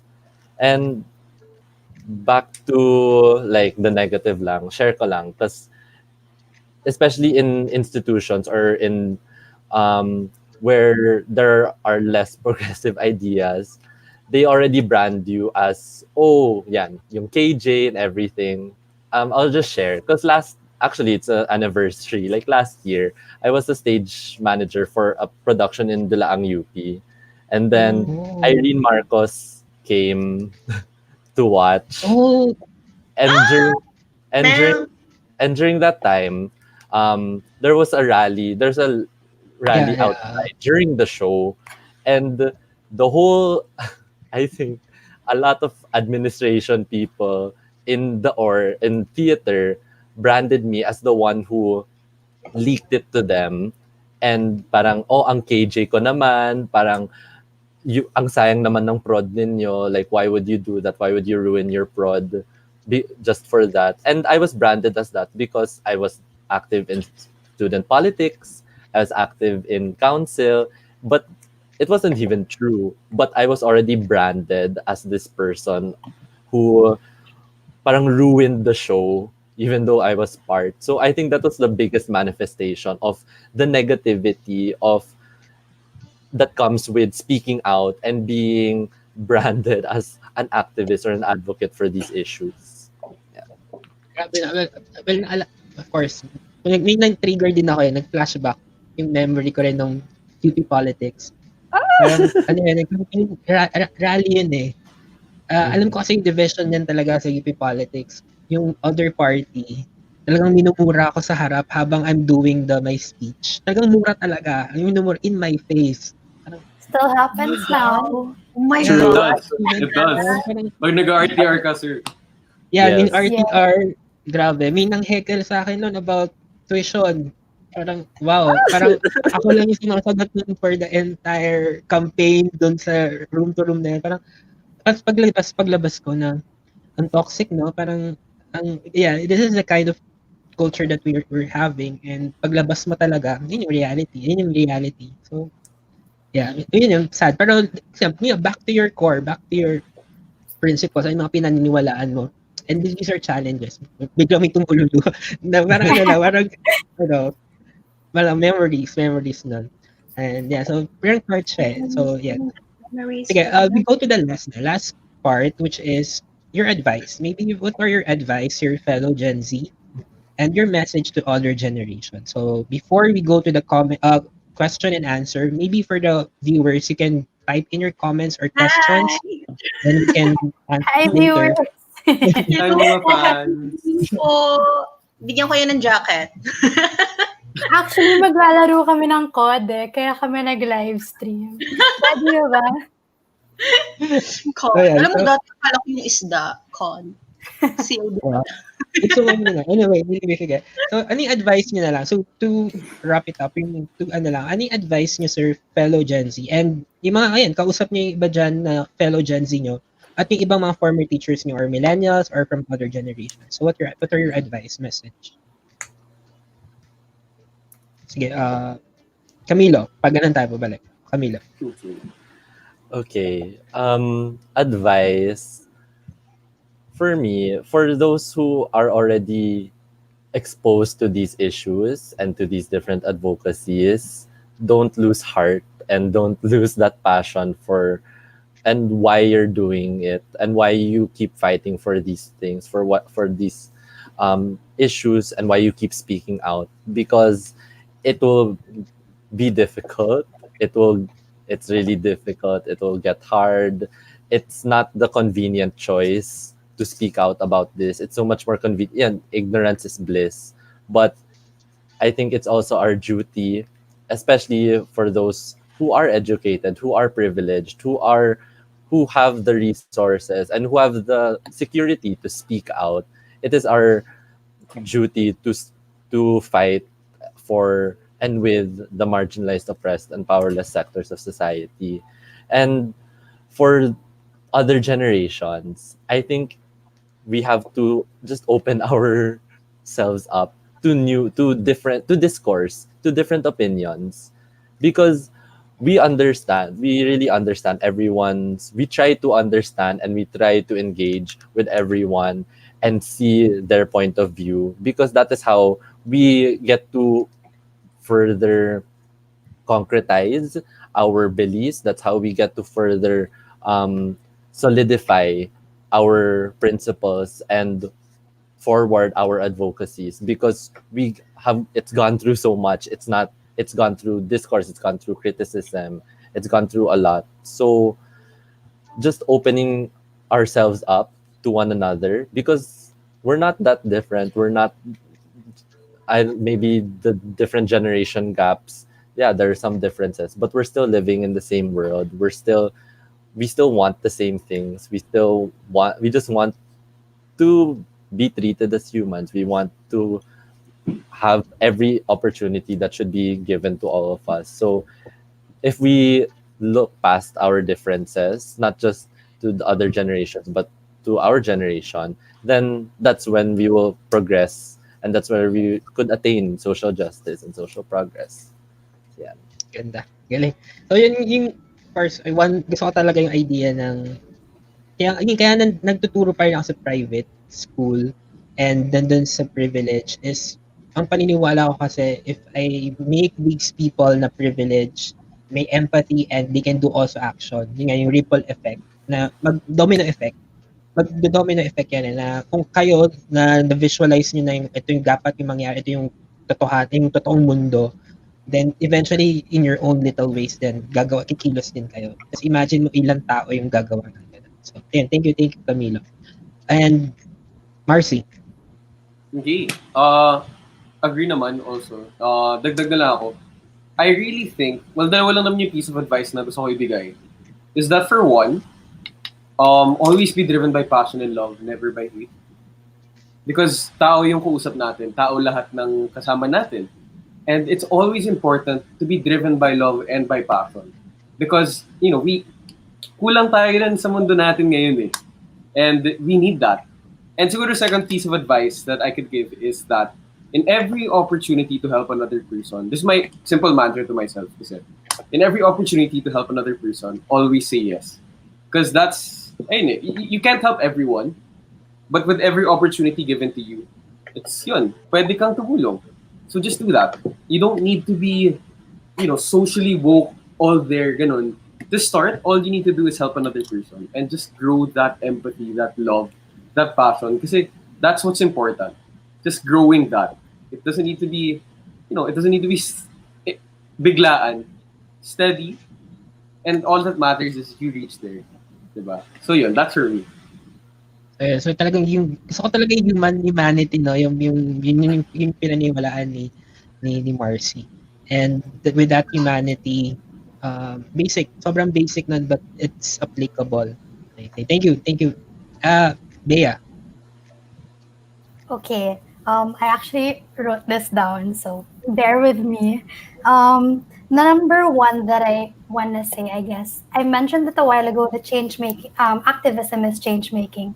So with that, the first step is really to seek for learning opportunities, to know more. And knowing more parang the knowledge doesn't come to us. We have to reach out and seek for this information and to really understand what other people are going through. And with educating yourself, you have to know that it's important to educate others as well and do so respectfully.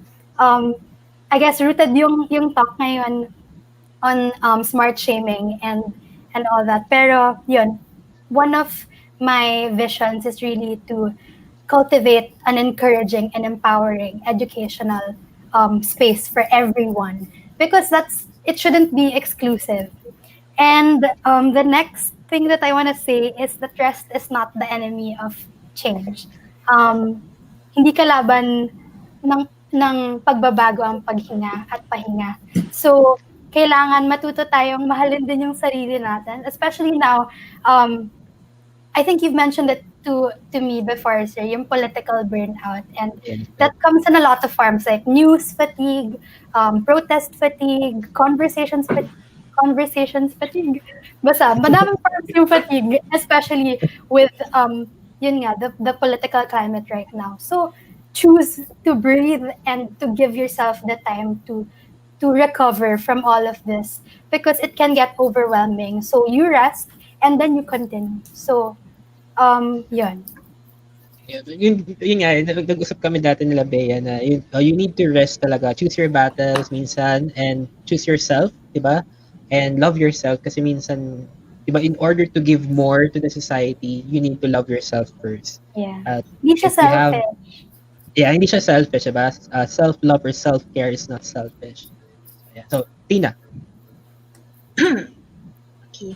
I want to echo, no, I really agree with your advice so far, which is rest, tapos love and passion. Those really are the fuels. Those really are the fuels for us to keep going as Gen Z.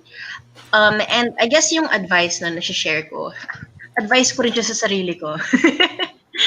parang paalala sa sarili. MTRCB. Ay. Yung pre-showing warning. Anyway, so three points. First is, dear Tina and fellow Gen Z, let's not cease to dream and to imagine better. The pandemic is giving us the opportunity to change the way we see what normal is.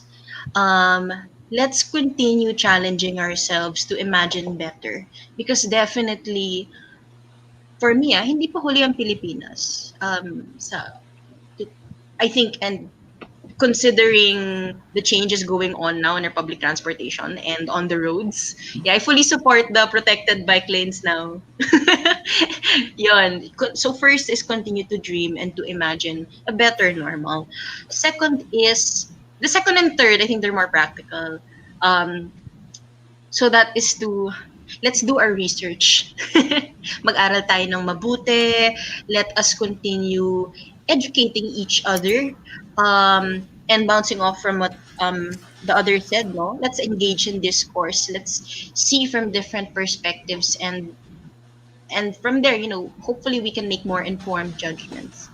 And third, of course, hindi pa uhuli. Let us register to vote and do it with your friends. Okay, so nagsimula na po ang ating voters registration. So for those who have not, please take the time to do it. Of course, hindi naman magbabago ang lahat when we change leadership, but it's a start, and from there we can definitely change the institutions. So leadership, institutions, the whole government. Sabi sa inyo Balik talaga. Okay. Yeah. Thank you, Tina. Galing. I mean, with that kind of thinking, very talaga yun, yung intersectionality, lahat yan connected. And pero gusto ko i-highlight yung research talaga, that we need to take time to read and research, do your part, be informed, then make a stand. Then, you use your own network to make an influence in the society. So yun. So let's go to the questions and question and answer. And meron na dito, may mga nabanggit na, but maybe iba comment. So for those who are watching, maybe you can type in your questions. Like Sir Hernandez mentioned, tama, we need to be selfish to be selfless. So yeah. So Sir Hernandez, question niya. So what's your vision, dream for our country? Maybe anyone na lang would like to answer the question. So what's your vision or dream for our country?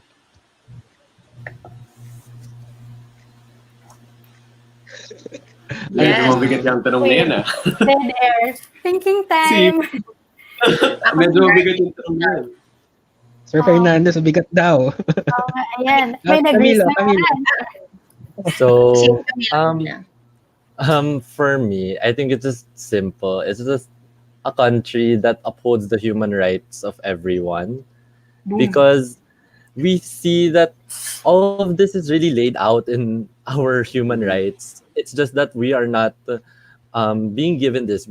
These are not being respected or being given by our government, and people don't see that. And if we just really understood and really did this, then yeah, there's already no right no to discrimination, no to right to education, right to self-expression and everything, right to um, everything. So, but right now, our basic human rights are under attack.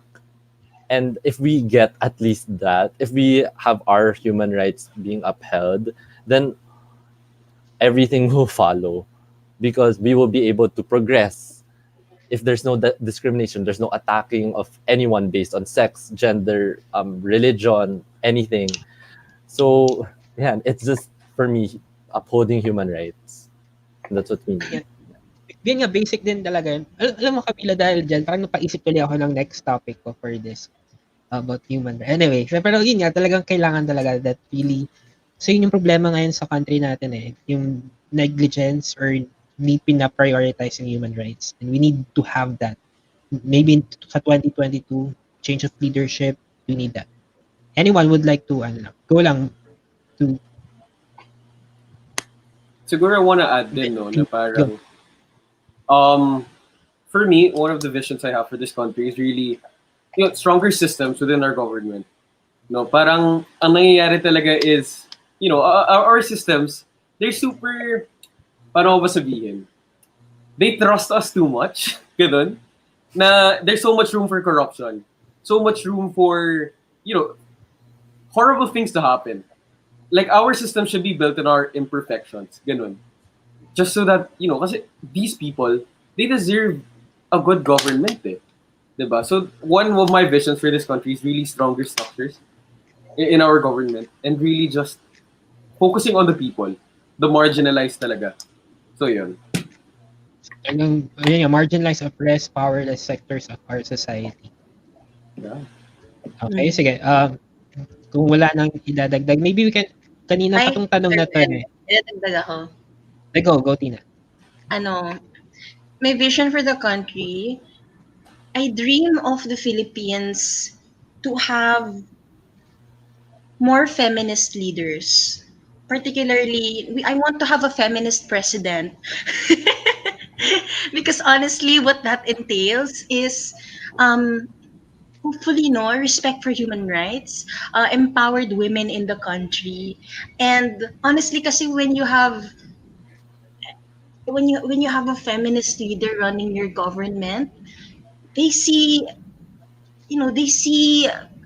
government service as a matter of upholding the rights of human beings, and not as something that you alam mo yun, parang you don't use your power to you don't use it to weaponize the law and everything. Anyway, let me keep my answer short. Basta yun, I dream of having a country that is led by feminists. Thank you. Sige. So, tama naman. At Amen. least may perspective. Maybe or led, or at least hindi na neglect yung feminist or yung feminist perspective. Sige, Bea. May dadagdag rin ako. Go. I mean, I echo everyone's sentiments, but also, napaisip ako when everybody was talking, and I realized na on a more personal level, I think I see my visions for the country when I look at my little brother. Parang, dun ko na realize na parang kailangan kong may gawin.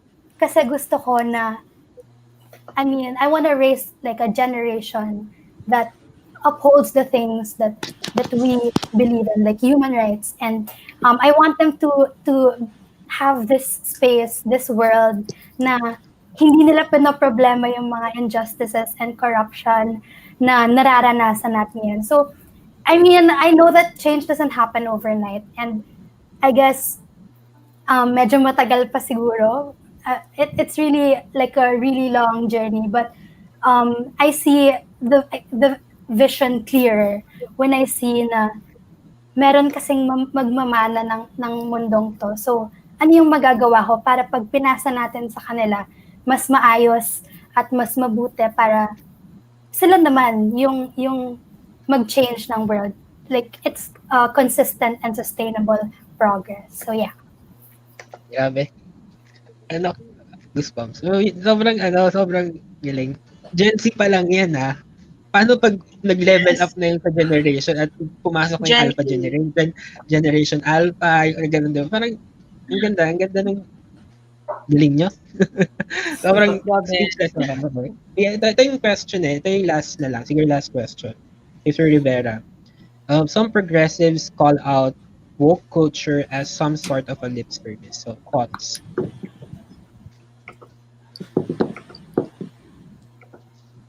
Yes. So I think that it was related to how I saw being woke before. Na it becomes very performative. It becomes very personality politics.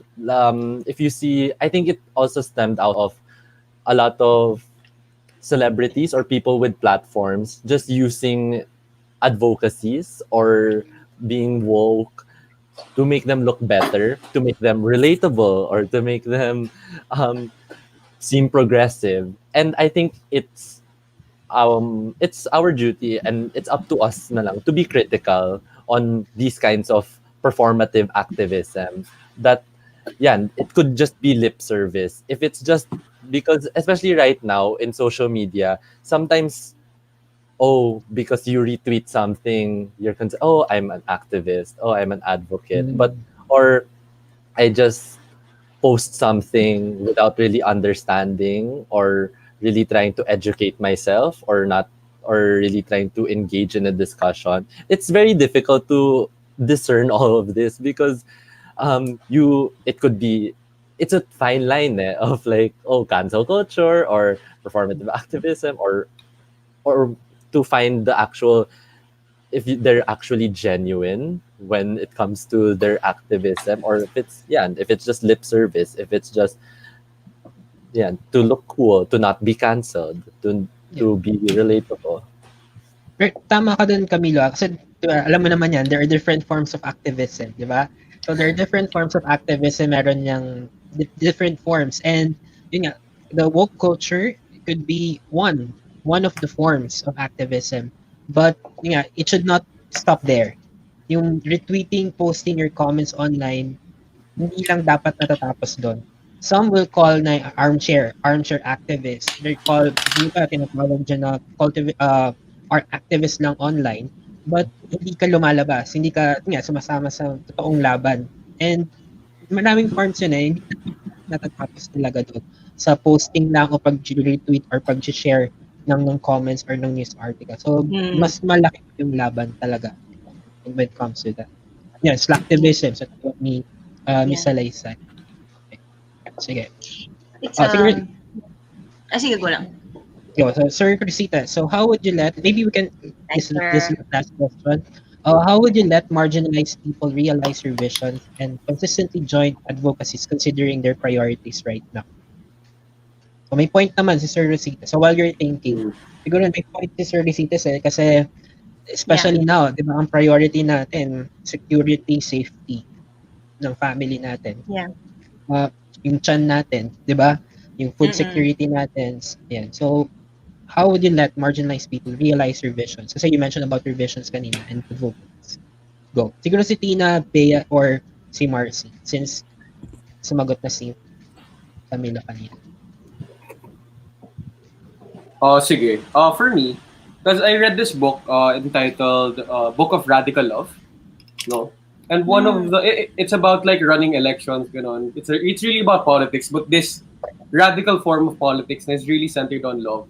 And one of the answers I could give for this one is, how would you let marginalized people realize your visions?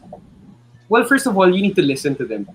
Understand the context where they're coming from, ganon. Understand their sentiments. Kasi, people more often love to talk about themselves, and you really need to listen to them because they always have their stories.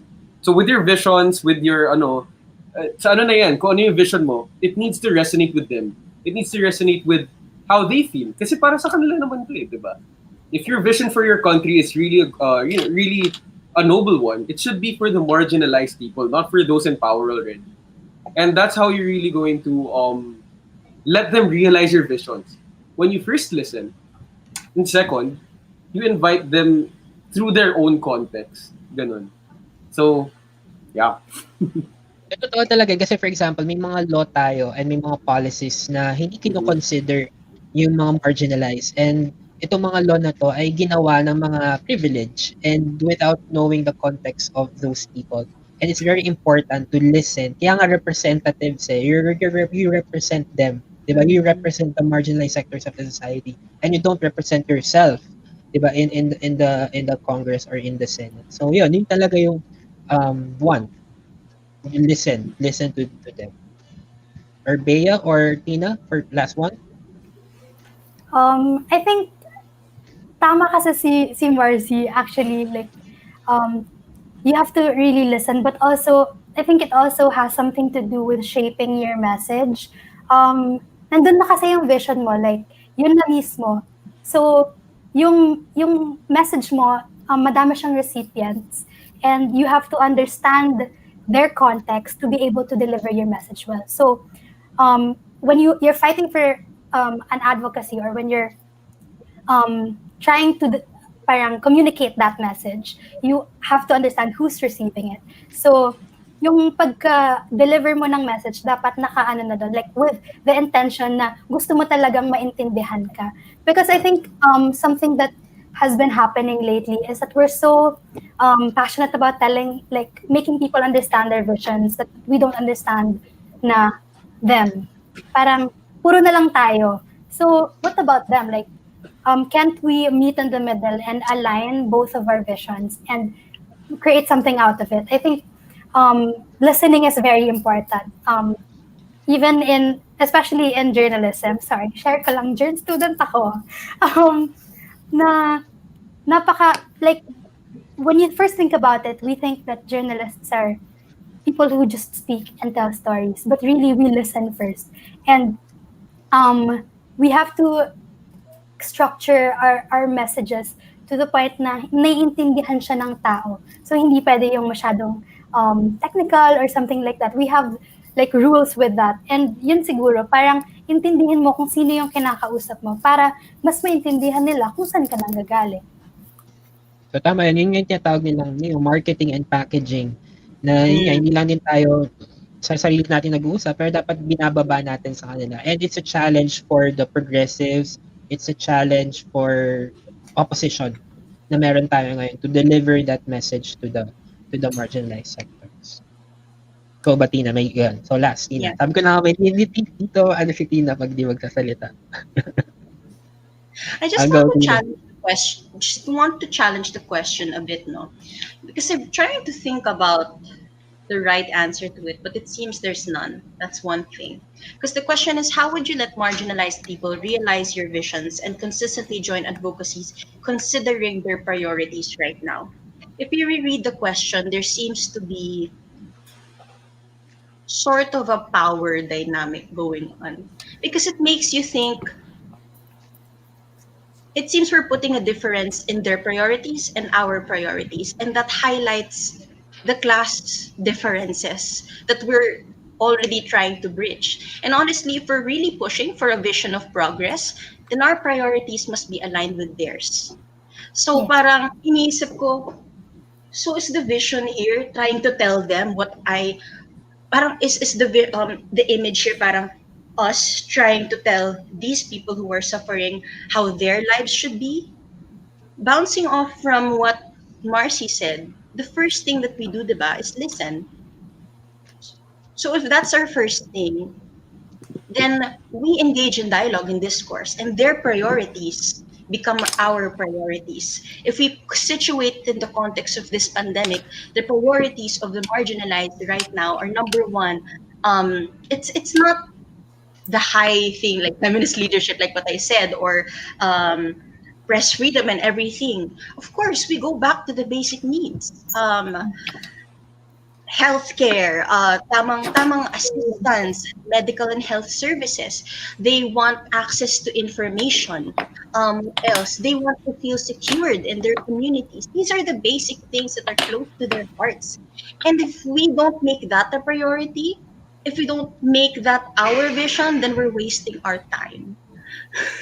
Yeah, that's just what I wanted to emphasize. Pero totoo naman yung Tina. So, napa-reflect din ako dun na hindi naman hiwalay eh. Hindi naman ang needs ng, for example, food security yung siyan. 'Di ba? Yung gutom. Hindi naman yan nalalayo sa usapin ng human rights, 'di ba? Kasi usapin ng human rights, it's basically a right. Right mo na magkaroon ka ng food security and stable yung pamumuhay mo, ganyan, so on and so forth. So, hindi nga talaga hiwalay siya. And it's, siguro papasok lang siya, like maganda yung binanggit dito, ito yung mga comments nila, papasok dito yung, vision should be organic. Yun nga, batay talaga dun sa baba. Diba sabi nga nila, laylayan ng lipunan. And when you make policies and when you make these visions, it should be organic. Okay?